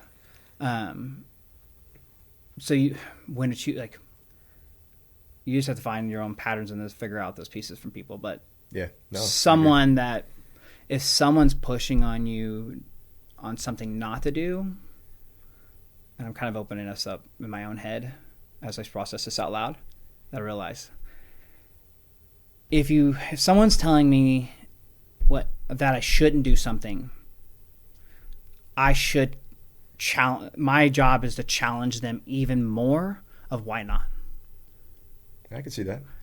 But if someone's trying to push you to do more, shut up and listen. And I kind of process this in this little meeting, and the concept is if they're trying to push you to do more, means you're opening up to grow more. There's pieces in that to pull out of there. Someone's telling you not to do more. Someone's telling you, like, when's enough? Aren't you settled enough? Like, is this not enough? Well, why is enough enough? There's no ceiling. Right. Don't put a ceiling on me. Not only that, I think, like sometimes, I mean, you can get good advice that's telling you not to do something, but typically it's going to be like an explanation. It's like, hey, I wouldn't spend money on advertising right here because of X, Y, and Z, but I would in this scenario, right? Some sort of explanation. And that's why I said. that's why I said what I said on that aspect. Like, My job is to figure out why not. Yeah. Why don't do that? So what you're saying at that time, I'm assuming if you asked your CFO, I just at that listened time, and just said, okay, don't do. Okay, we don't do this. No, why not? How can I push them to think more? Yeah, and two, you may have asked questions to that. So I mean, you start asking, well, why am I going to do that? Well, because you don't have the funds here and here. Yeah, but if we do this and this, I'm going to get funds from here. This is going to increase, and all of a sudden your CFO is like, okay, yeah, I can see where you're like. It may spur you to the correct answer together, right? Versus him just saying no. And that's the thing. It's advice, right? He's giving it from his perspective, so whomever it is. So that's interesting. That's good. Well, it's very hard. It was easier when we were smaller. Yeah. To just do something like, I don't know why this is going to work, but it's just going to work. Like most successful pieces how we were at, I just said, go. Like, okay. So like even the rule of pick, like when to bring out another vehicle, I pulled that out of my butt on that one. All right, because well, when do we figure out if we're scheduled too big? I was like, rules of three, right? Whatever. Like 3 trucks, 3 weeks. Okay, boom. But I could never put that to someone and come logic. What the hell is logic in that? I had no data, no information. But I was able to do it at a smaller company. The bigger we are, there's more people in the way. That makes it harder to just do things. So where have you? Because I've wins. Let's talk a little bit about the size of kind of where you started. So you started from a one-man show. And where are you at right now with employees and trucks? So we have about 26 employees. I have 11 trucks running. Okay. 2 guys per truck. Well, that's not because there's office people and stuff like that too, right? We try to keep apprentices 2 to 3 trucks less because I got to build new technicians. Yeah. There's not enough technicians out there for me to get to where I know we can. So how many? You have 11 trucks. How many apprentices do we have? About 3, 4? No, we're probably 6, 7. Okay. 3 of those are probably going to be licensed in the next 6 months. Cool. Okay. So I got to figure out where to get new ones. I have so many apprentices in the pipeline. Gotcha. And then you went from course, $0. Where's your gross? So do you care about? I don't know if you want to talk about numbers or not. Where's your gross sales at? If an entrepreneur can't talk about their money, You don't tell net, then they're but well. gross. Period. I'm just saying, like, only if they can't understanding talk gross. about it, they're not going to go very far. Like, you have to talk about that. And like walk us through like revenue kinda wise, our goal was to hit 4 million. We hit 4.3 last year. Cool. And then goal is 6 million this year. We got some things to change and pick up and fix in that aspect, but I mean, that's no joke. I mean, you started in 2020, technically, right? Mm-hmm. Like pretty much right at 2020, and it's 2026. So within 6 years, you took a company from 0 to a, 3, 4, $5 million. and I listened company. to too many people in the past 4 years, outsources that we could have probably been 20 by now. So I have that's no doubt about. so that kind of goes back to what you're talking about, right? Mm-hmm. About outside influence. It sounds like it's been a negative thing for you because you're listening to the wrong crowd, or maybe not necessarily the wrong crowd. Other people's you're not- fear can compound on that aspect. So without the support system and having good internal circle, but there's also variables that we didn't. I think. Also, I didn't force myself into other connections like I should. Like, I was trying to build our company. Realistically, I should have been in other rooms that people. I'm still currently trying to find people that are. I'm trying to find people that are let me in the door, or even where they're even hang out at, that are at 30, 40 million. Yeah. I just need to know where the door is. I'll find a way in or a window. Gotcha. So you're just looking. Oh, yeah, But, that makes sense. like, but they're not- It's back to that business coach mindset, right? Exactly. Like, you want, and that's where I don't want to say I'm against business coaches. I like the idea of business coaches, but I like the idea of coaches like in that aspect, like a community of people that, and they don't have to be necessarily a plumbing company, right? No. Like there is Business is similarities. business. Business is business, and while there are unique problems to each business that are unique to that business, I think that most can translate, and I think they present good learning. And I think that you went to a tech company and they taught you how they built that and scale it. Some things would apply, some things wouldn't, but oftentimes I think you can find gold in there that like, oh, well, that'll work in my business, I'm going to take that. And so finding that network of people, which kind of goes networking, we've mentioned it a few times when you were talking about drinking beers and talking to your neighbors as networking as being a huge part. But That's how I found our business coach we had originally. yeah, it was the network. ABA? Nope. Oh. It was ABA originally was a master's network. Oh, okay. I didn't realize it was Master Networks. Okay. And Yeah. well, kind of involved in that. So my wife got invited to do this networking group through Facebook, and it was at Denton Country Club. Oh, okay. So then I told her, I'm going. Denton Country Club, there's rich people there. I'm like, might as well go. Like, I'm gonna put myself around some people, right? It was that's the only reason why I even went. I'm not gonna lie. Like, That's funny. she got invited, but then things came up, and she ended up not going. I went. I always taught real young, ask people, learn off other people's mistakes instead of making your own. And then I got in this room that there's other business owners here. I milked every one of them for as much knowledge as possible. And I would I'd pull out pieces in there like, what about that? Like this. I learned a lot from that. And then Linnell ended up coming in there, someone at a pool in their neighborhood, invite her over. I would always kind of push information for her to answer that whatever subject we were talking about. It was like more of a training piece in those. That I'm like, okay, well, I keep asking her the same things. I'm like, imagine what would happen if I got a direct source. Yeah, So then I was like, fine, I'll eat the bullet of paying for money. whatever it is. I asked for forgiveness when I paid for the invoice. Just something told me, I'm like, go. Well, it sounds like you had a reservation too about coaching. Like you're like, Oh, I do it. 100%. Like it's like, I mean, don't even know, now like- I do Yeah. in this aspect I understand. because the unknown It of is. where I can get the compound. Well, I haven't had to run around someone. and you just talked about getting any advice from the wrong person. The last thing you want to do is hire someone who you fully think has your best interest, and only to find out, because there is, I don't remember there is a quote that I cannot even come close because it's way too eloquent, but the gist of the quote is that the most dangerous person is the person who is harming you, but because they're doing it because they think it's for your own good. Yep. Right? Like, that's where danger is, because they think they're helping you, but it's harming you, and there's nothing you can do, because they will double, triple, quadruple down into what they believe is there to help you. That negativity is hard. Like, I'll separate myself from people with negativity. Sometimes you can't. Yeah. But I told you earlier that I didn't have a business coach. Let me take that back a little bit. I forgot. Like, the concept is still as business. So we do EOS, Entrepreneur Operating System.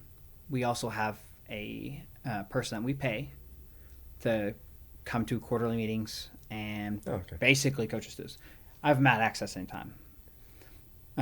What I'm more trying to find more is, where are those higher level people that have a ton of employees that are entrepreneurs going in the same room? Where's the groups? Like those networking groups. Yeah, I mean, and I guess not necessarily like, hey, where's that $40 million company guy? But what room is he going into? Because he's got the same. They all do. Like, all have a group of guys. Like, I don't know of any successful entrepreneurs that don't have 2, 3, 4 business owners that they will go and talk and bounce ideas off of. Like, which group is not a cult?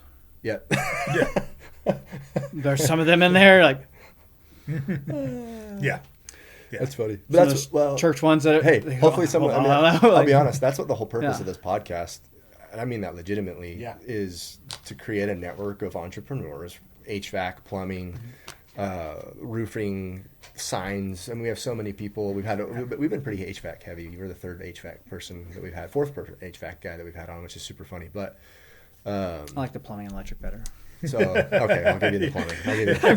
I keep calling you HVAC. Not really. I mean, we've had CEOs of NeuroGlow on. Yeah. I mean, guys like Reese. I should say that I keep referring to HVAC. I know that you originally started in plumbing. I'm lopping you that because you've kind of done everything. So, but you are plumbing primarily. But they're house service businesses, and the idea is that we can get home service businesses. Sorry, I'm sounding a little more eloquent. But the more people we get together that can talk, then it just help the idea that we kind of create our own network of people that people can rely on. So hopefully someone can see this and be like, oh, I know where you can go. So there's because we know quite a few people that do know people like that. You just have to reach out and ask. And I have no problem if anybody ever messages in, if they listen to the podcast and they want my phone number, give it to them. If they're entrepreneur, like, I had a guy on I'll help YouTube. out. I had a guy reach out for Felix to get him involved as a youth pastor for a bunch of at-risk youths, and reached out to me on Facebook, and I gave him his contact, and he reached out. Now Felix is part of their program and goes down and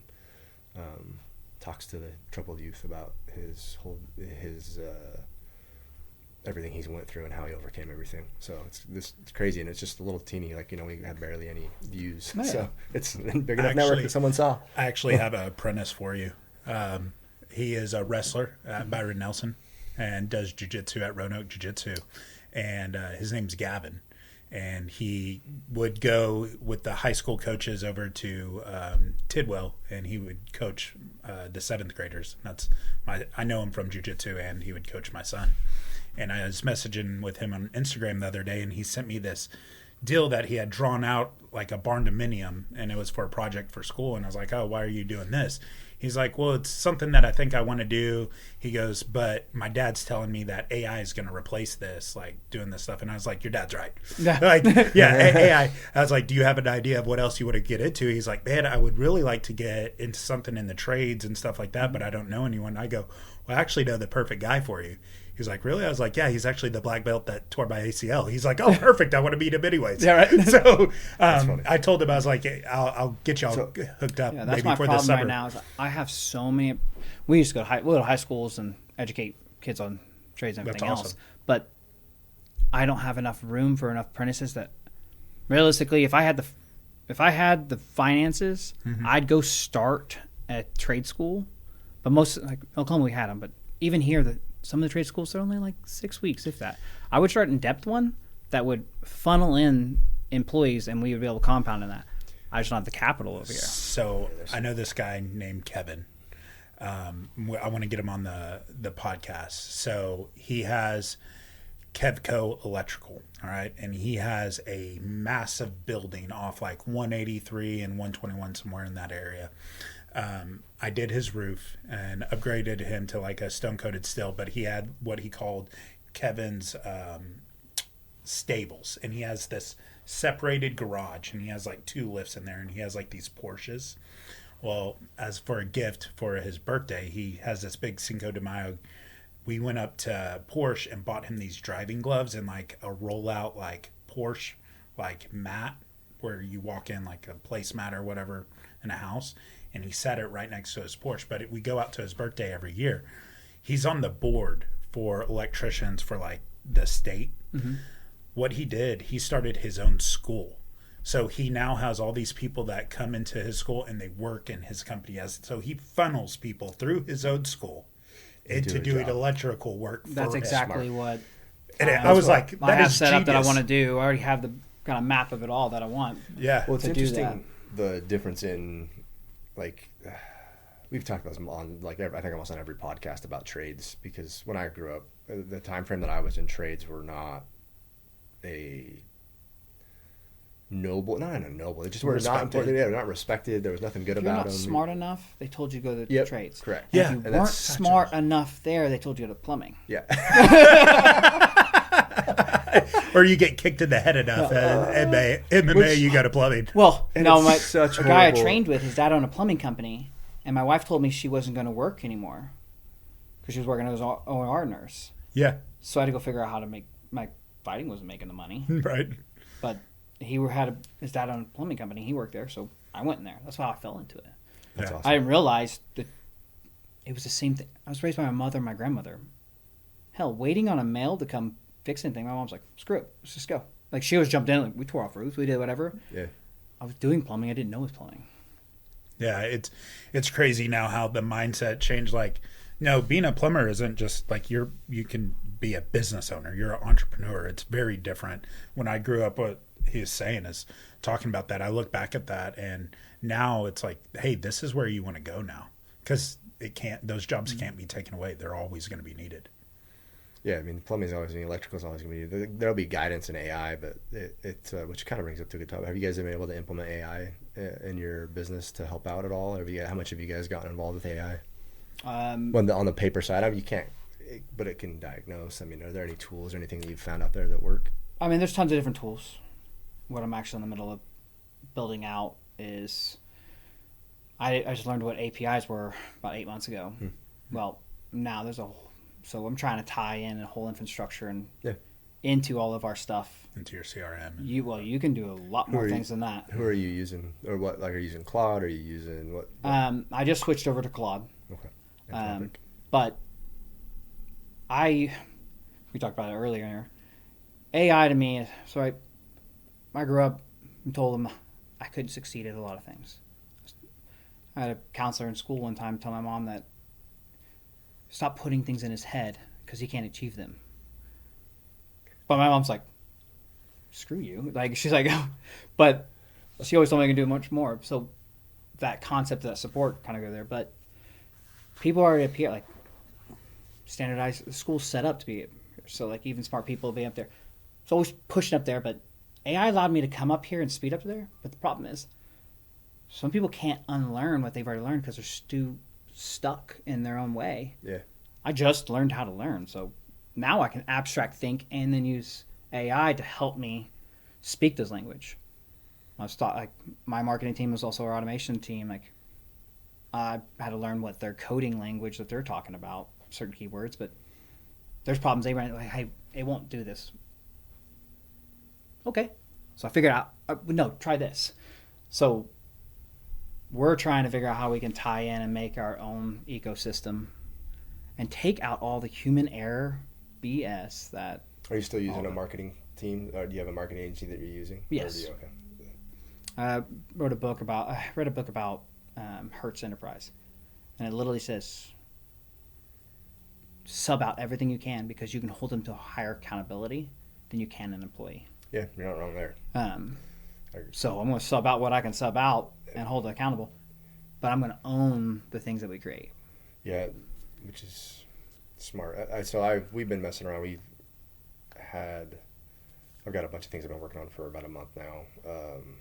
I'm excited and it just worked for the first time the other day. I just turned it on and it was working. But I've trained a cloud bot that runs 24/7 and monitors Reddit. And right now I'm just starting with Reddit, and then because I was surprised how much traffic, like I underestimated what Reddit was, and after doing a bunch of research, so it successfully went in, read a comment, and relayed it to me. I went in and commented, and that person came back and asked for a referral. And luckily, or unluckily, it wasn't in the DFW, but I referred a roofer that he knew down in Austin, off of a completely automated product. Now it wasn't automated; it brought it to me. Right those are bottleneck there, but I actually think that that's what a job I think is going to get eaten alive. I think ad agencies are going to get eaten alive by AI. Well, a lot of the stuff is also adding AI to stop. Yeah. Like, also, you just talked about YouTube and so it's catching other AI in it to make it stay to the human touch too in those. Yep. So Well, YouTube's gone through a bunch of so it used to be a giant like faceless YouTube, like, and there's all these things, and I'm kind of involving all that too with our ads, because I'm learning through all these processes of making these ads, and being able to find success by creating our own. How long did it take you to do that? What? They're creating the bot. Well, it's been, which one? Because you had one die. Yeah, I did have one die. Literally. So yeah, it died. It died. So R.I.P. Yeah. Oh God. It was a lot of work. It's probably taken like 2 months. Dude, to when get I up and talked to him, he was so distraught. Oh man, What part of the company do you so do? upset. So. What part of the company do you do? I manage expectations. Customer expectations? I'm logistics and Logistic processes. Yeah, logistics of anything. So. Could you have been focused on something more and had someone else do that? I don't think so. And here's why. I think the technology is too new, and I don't think that there's people out there that are very good at it yet. They are. I disagree. You actually are doing something. I've tried. That piece that you're talking about is actually so minute to what it really can do. Oh, I know. It's minute. But And I had someone try to set it up, and they failed miserably. And so I was like, okay, well, I'm going to jump in. we'll have two and guys, do and this. one's an ABA, and that can actually make it happen, as well as one that my guys. Okay. Actually, did you get connected through Reese? I'm just curious who you. Reese had a guy too that they have they have PathOp that does the same kind of thing. No, that so has great success. But definitely all ears. So because if I cannot, how I met my marketing company is Linnell.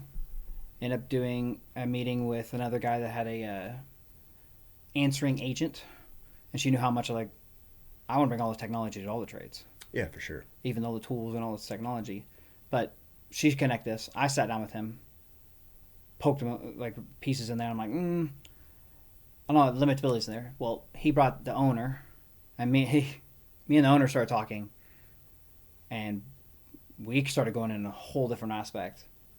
So each connection, even from that business coach, has actually compounded a lot more of the things. That's cool. But that's how I met him, and he has an entire team that can do all kinds of things, but also Jeff inside ABA. When people talk about AI, I already medically think it's like a marketing agency, like whatever, they don't know what to talk about. I've sat down with Jeff a lot more. He does. And he's actually in the middle of building some of the things you're talking about, but actually even more with me a little bit more. And so when I was saying that way is like, how long did it take you?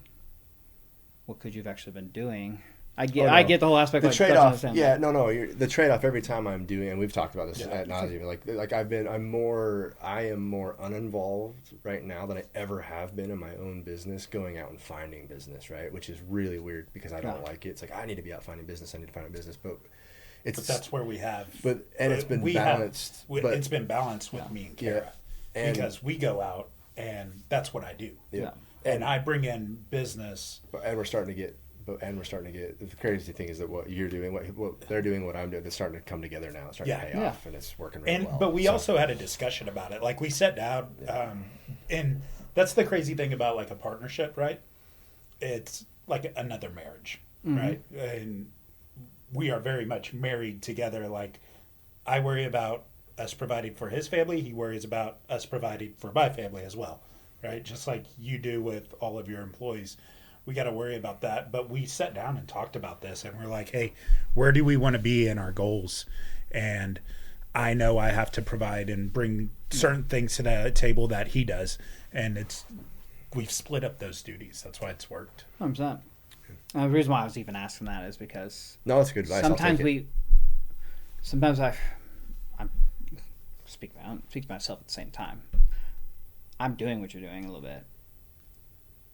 What I came to this conclusion going down this rabbit hole this past weekend is why.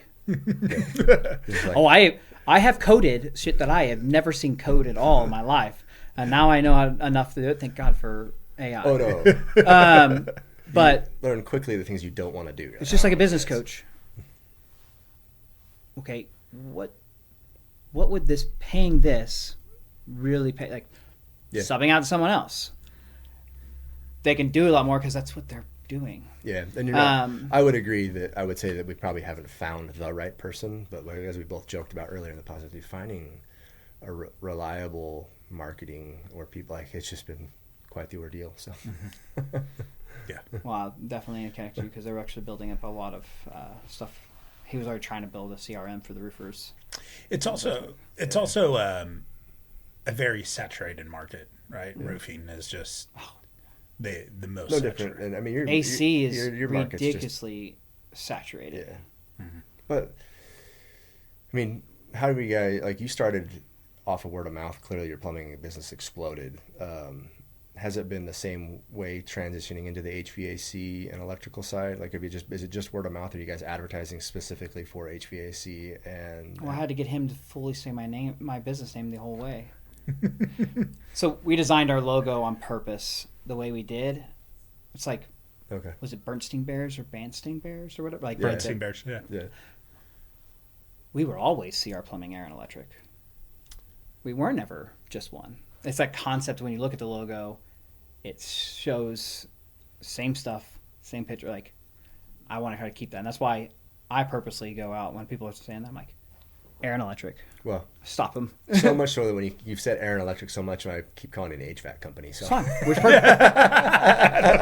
It's working. Because every time you go, I am overly consistent as annoying. I'm good. Because every time we go to the ABA, you're like, you do Air and Electric. So I'm like, I just start saying HVAC, even though I know then it's you're working. A plumbing company. Yeah. So my problem I get to do is I've had to step out of networking a little bit more because we had to. Yeah. We had to take our processes and almost redo them again because they fit to guess where we're at, but not to guess. That's where you're going. So yeah, makes sense. We had to clean them up, make them more in that aspect. But I've had to add on a lot more team. So the culture piece. So there's trying to balance both of those worlds has been a big problem. What moves the needle the most, and spend time in that. And that's why I'm spending a little bit. How can I compound on my team can do more? I need an army. Yeah. But I can't afford an army. I'm going to VAs to see what that looks like. I'm going to hire my first one in this month, just because. To see what it goes. Is that your? So it sounds like a consistent theme in HVAC, or not HVAC. In the trades. In the trades, we'll call it plumbing. Plumbing, AC, and electric. So we just call it trades. We do all three. No one else needs. Just me. In the trades has been. It sounds like capital crunch, and is it something that? Like, is there anything you've learned? Like you're like, hey, I know that I'm gonna need X amount more dollars to. Well, that was my fault. Is why the capital crunch. Oh, okay. And not knowing what I don't know. The only way I could really have changed that is still what I'm looking for now. Like, been even harder finding the groups that have higher successful people. Even in the networking groups I'm in, now I'm a lot of times, and it's not bragging, that a lot of times people are coming to me or come like, so it's like, I ran other people higher than, like, I want to be. Well, you're at that critical business white point. belt in the room. Yeah, like you're the. I would say that. I mean, I've heard this from a ton of people. Like the one, like in that $1 to $6 million kind of solo ownership business, right? And then, but getting from that 6 to 20 million is like you almost make the same amount of money that you do in that smaller time frame because the overhead that it takes. But once you get to that 20 million, like you talked about, that 40, 50, 60, 70, $100 million, that's where you really start making I want to know who told you money, that so I can figure out, ask him more questions. Well, I can give you a list of people you can go talk to. I can put you Beautiful. some people. And I've got some good people that you can talk to.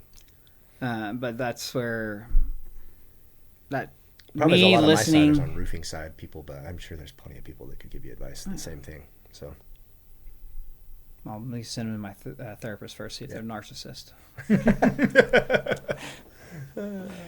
I've worked with some shady roofers that wanted me to lie about insurance claims and stuff. I'm like, not gonna. Not a chance. Yeah.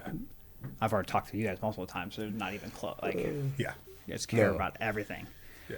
But listening to getting sucked into don't do this. There's certain pieces of that, like listening to people that I thought in my inner circle were a little bit more, and like taking on their fears with it instead of just like, here, you just keep going. yeah,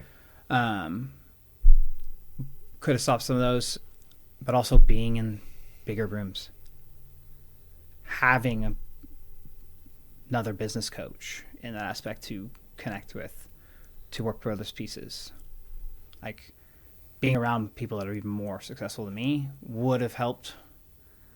Even me knowing what I know about acquiring companies, we worked out a different deal. I didn't pay for it, but we worked out a deal for one. That's why we do everything over McKinney and Prosper area. But I was in a different group of entrepreneurs. That's where I learned, because a bunch of them have already absorbed a couple companies.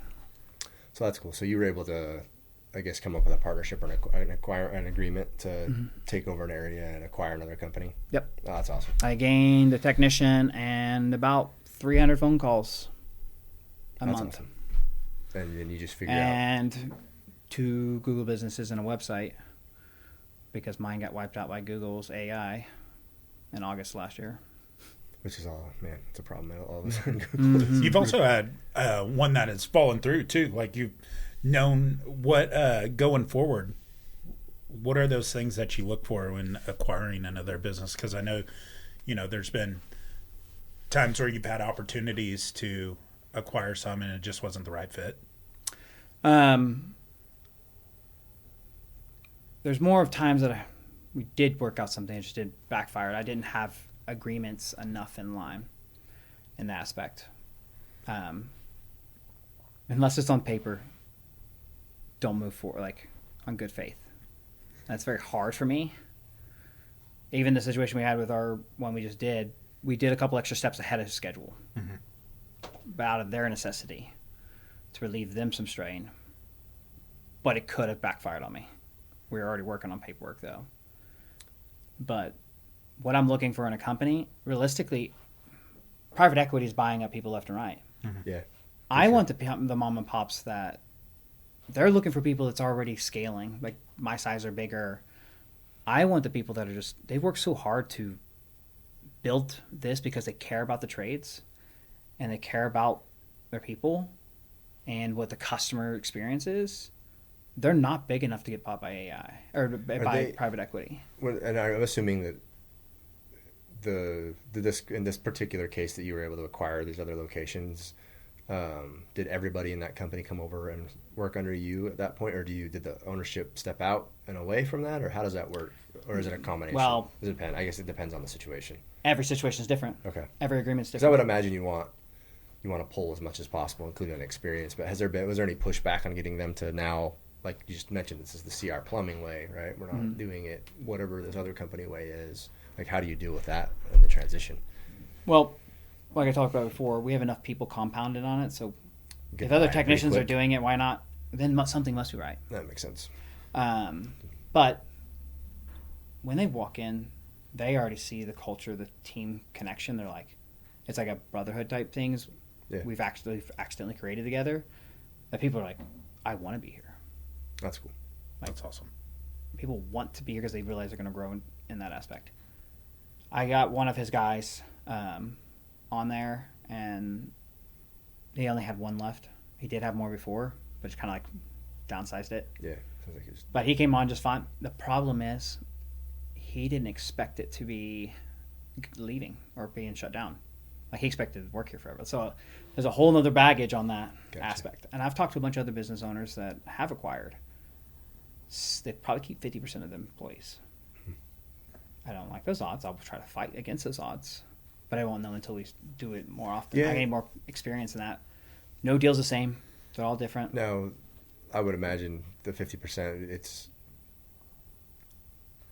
humans are by nature very like you're going to stick to your group, right? You get an employer, you like them, you're going to stick with them, and all of a sudden that employer is like, oh, I'm selling my company and walking away. They're like, whoa, that changes their identity, and now they don't really have an identity with the company. It's very easy for them to walk away, whereas they wouldn't before. So I don't have the capital to just to go acquire in those. Yeah. I've also not been pushing to go. I'm pushing out to always have connections to people. Here, let me help you business. There might be something we can work different deals on that. That's cool. Tired of grinding all the time? Here, go enjoy what you built. Here's what we can. So you're working deal. That's so I would That's imagine smart. creative financing is a good way to put it. Yeah. Like I mean, you're there's going owner's in, finance pieces. There's other aspects in there. but you're walking in and making a deal that everybody's happy with, acquiring it with hopefully no capital or little capital. Everyone's happy as a perspective. But it's concepts as best you can. Yeah. In there. But how can they go back and just relax in life? Like, hey, you've worked hard, you got this. I can still win and not have to go through the grind of that. A lot of times some of them will also keep that owner on for a while to nurture his piece. Yeah. I've heard it backfire. Yeah, it's hard when you got two chiefs in the kitchen. Oh yeah. Yeah. You gotta have enough. But if someone's in the same CRM we are, like that's kind of one of as I see if this VA works, I'm gonna add another one and it's gonna be a lot more outreach, and some of that will be who's on the same CRM we are. It's because in the transfer of technicians, you're already using it. Just let me show you what it can really do, because most people don't use their CRM but like 20%. Mm-hmm. I turn everything on. Every beta, everything. My team sometimes like, hey, this new thing, this popped up on me. And I'm like, ooh, what is that? I turned something on last night. I didn't know what it did. Now our CRM's doing it more. It's not me, but like just random things updating. But that'll be easier to transition because people are too comfortable. How do you connect that neural pathway that they're fighting already of the similarity? So it's constant communication. But I have to know you or that person as much as possible. My job is to learn them and teach them me as much as possible, any of my employees, so I can learn how to connect the neural pathway to what we're doing to show you similarity. So it's not different. It looks different, but it's not different. Here's the connections. Here's the similarities. Yeah. So it makes it easier to accept. That's all in theory until I practice it more often. No. Practice with our employees. No, it's and great. Technicians. Well, that's a great view on it. I mean, there's a lot of companies out there that are going to be your size, or smaller, right? Let's say they're a one-man show and they want to expand and they're trying to grow. It's a very unique perspective to look at that and say, hey, well, let me look at these other, let's look around. What about this business over here? You go talk to that owner and have a conversation and say, hey, are you, do you want to combine? Do you want to sell your company? You come up with a creative solution, right? And all of a sudden, that dude gets to do what he wants. You acquire his 2 more trucks. You just literally expanded your company overnight, and you get all the stuff with it. Now, do your due diligence, right? Make sure you're getting a good deal, but that's absolutely a winnable strategy. I mean, 90% of things after gross, they're expenses you already have anyways. You don't need to have theirs as well. So their gross profit almost becomes your net profit to an extent. That's interesting. Because you're able to absorb it more efficiently because you're probably a larger company. You got to think. Yeah, you already got a bookkeeper. Yep. You already got the CRM, all the subscriptions, all this other pieces. Your administrative fee might go up. Yeah, because you're right. A little bit. You have extra users to your fees, but so if you take your gross profit, at least 50% of that gross profit goes straight down to net profit. That's cool. Yeah, that's interesting. Yeah, that's why I should have acquired a long time ago. Yeah. No, that makes sense. That makes a lot of sense, right, actually. So of all the things that if you're going to because you're cutting off the fluff, basically, of their expenses that you already have. You already have all that in place. So you're just bringing in more revenue. Yep. And then next 3 years, I want to be all of DFW, which is about 40 plus trucks. Well, I can only build, it takes me 3 to 4 years to build a technician. So then you figure out how other people are just tired of doing it, tired of dealing with managing a team or building a team. You go and buy it. Yeah. Here, you can call. I figure out how I can help you not do the things I did, and we just coach through it. I'm going to learn from it by trying to teach it. Or, hey, you're done with it. Fine. Here, let's take care of your customer base the way you want to, because it's the way we're structured. That's cool. I like it. It's awesome. All right. Is there? We've gone through, covered most everything. Is there anything any other last lessons that you can think of that, if someone, we like to do a segment called 15 Minutes to Win. I don't know that we're going to separate the segment anymore, but I like the idea of still trying to condense. Like, if you have 15 minutes with someone that was getting ready to start an HVAC, what would you tell them in that first 15 minutes? Hey, I'm going to start this company. What would you tell them? Here's these 6 books to read. Which are? Well, now you got me pull them out without. Hey, you can look them up. We can edit it out. Right. I want to know. So, first one is E-Myth Revisited. If it was going to be any company, but especially if it's a plumbing, AC, and electric, the 1 3 we do, just because you kept saying AC only. E-Myth Revisited, the 5 Individual Laws of Growth, and one thing would be Chris Voss these 3 books would be the big ones. It's Chris Voss, Don't Split the Difference, or Never Split the Difference. Yeah, those books would be big ones. But what I tell my employees and I tell my leaders, anytime I read a book, here's my expectations. Your first time you read it, you're checking a box. You're going to read it 3 times. The second time, the chapter you're listening to or reading, you are implementing in your day-to-day. Your job is to make sure you implement it that day. You're trying to do it. You're being conscious about it. The third time you read it, you are trying to teach that chapter to someone that you're reading. That you're going to force yourself to try to teach it.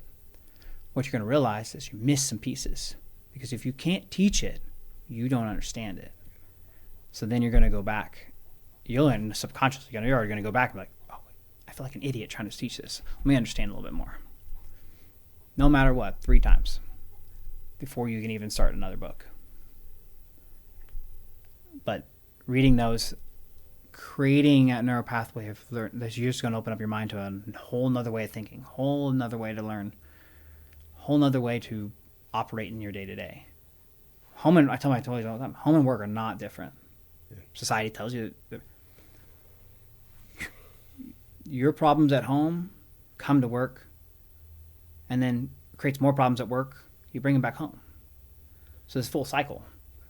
How can we create only thing I can control is how we can create this open place here that you don't have much baggage you're bringing back home to compound this.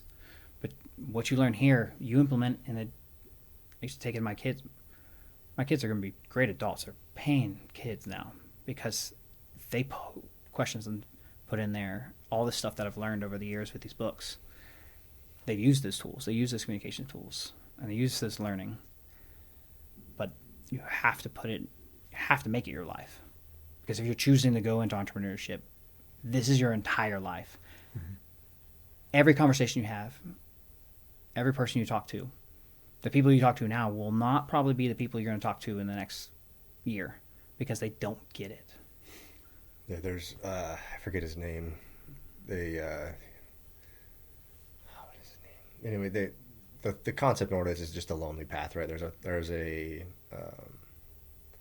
in growth, like you're going to have your friends that are your old friends, and you're going to have friends you're going to have in the future, right? And typically as you grow through life and become a better person, a version of yourself, the caliber of friends, at least successful people, the caliber of friends you hang out with are going to be higher and higher, right? And in life it becomes hard, like, to do what you're talking about. Like, hey, how do I want to be in this room of these people that make 40, 50, $100 million. I need to understand how they're doing it because I'm missing something. Where do I go and trying to find person, friends. Right? Yeah, right. I don't have friends. You're trying to find the right friends. Exactly. Right. Yeah. There's plenty of people out there that make $100,000 a year that you can go hang out with that'll help you think like that. And I don't mean that disrespectfully. Oh, no. Like, there's just a different.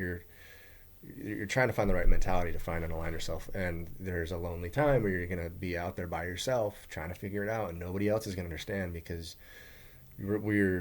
and entrepreneurs are by nature an exceptional mindset because you're kind of going against the way the world works, right? We're not gonna do what other people want or do this or do that. I'm gonna do things my own way and my own. And so you're going to find that you're by yourself a lot, trying to figure stuff out because no one else is going to think like you. And even as an entrepreneur, you're going to be different from the next entrepreneur. And so you have this path. And the hard thing is sometimes it gets so lonely that you want to go back to the previous mindset and your previous friends because sometimes it becomes easier, right? It's like I don't think like Jeff Bezos. I'm not Jeff Bezos, right? The dude's a multi-billionaire. I would love to understand that, but I also understand to get to where he's at, I don't know that I necessarily want to make those sacrifices. And I understand that I'm different than he is. I don't need to make $100 billion. I don't know what my number is, but at least right now in my life, I have an idea, right? It could change over time. I'm not saying that I can't. We all have the opportunity to change our minds, but it's understanding that as we progress in life, your friends are going to change. Like, hey, I like, as much as I get along with Taylor or you, if there's an opportunity where I feel like I need to grow and I decide, hey, I'm going to take this opportunity, I want to grow, and he doesn't understand that I'm growing and thinks that it's weird or different, he's not going to want to hang out with me anymore because he's like, it doesn't make any sense. And it's not that you're doing anything wrong, you're trying Same to thing, grow. your family doesn't get it either. Yeah, that's and they gotta go. they can pull you down too in those aspects. And that is a true, because that to me, my friends and family stopped me from joining the military at an earlier age. Not because they were trying to, but because of the comments they'd make. Oh yeah, there's right? a lot of and it's influence. And it's not that there was any intent. I don't want that to sound bad. No. Like I had some terrible family, but there were comments that were made that I was like, well, I don't want to do that because that's what they think, right? And I never. You just have to decide eventually. Like, no, like I need to ask. They're saying, like you said, right? If I would have asked, well, why not? Instead of just listening to it, I could have run down that path and realized, like, oh, they can't explain why they don't want me to do this. That's not a good reason for me not to do this. Like, if there is just because, like, I shouldn't do that. Why? Because, well, that's not a real answer. Like, you're gonna have to come up better than that. Don't take that. And the thing is, like, it's on us. Like, it's not that, like, they mean well. They're saying thesis because it's their perspective on that. That's our job to pull out more on that. My mom always says, you know what they say? And I'm like, who's they? And she's like, well, you know what they say? And I'm like, no, I don't. Who's they? And that's one thing, like, I try to be as a parent. My mother, I know there's things that she didn't want to do, but she was always supportive, no matter what. There's some stupid things that I said I wanted to do, and she just supported. Like, she was just there. And if she would have probably thought out loud some of the stuff that she thought, I probably wouldn't be able to where I'm at. But the fact that she was able to just be consistent there. And there's times where she realized, nope, no, okay, wait, you're going too far. Nope, now I'm going to say something. But eventually I went to then decided not to. But it's very hard with your family can do that. Yeah, for sure. Sometimes I don't go to Oklahoma because it can be a negative mindset sometimes, but sometimes not. So. Well, man, we appreciate you having on. You gave us a lot of good stuff, and I know there's going to be a lot of people out there that see this that they can learn from, no matter where they're at in business, if they're starting out or if they're at that mark that they're trying to grow and acquire. You heard some great knowledge. I appreciate it. You guys creating A quick, honest request. This podcast doesn't have sponsors. There's nothing we're selling, no ad you skipped. We pay for everything ourselves. If this was worth your time, the smallest thing you can do is hit subscribe. Takes 1 second, costs nothing. That's the whole ask. Thank you. See you on the next episode.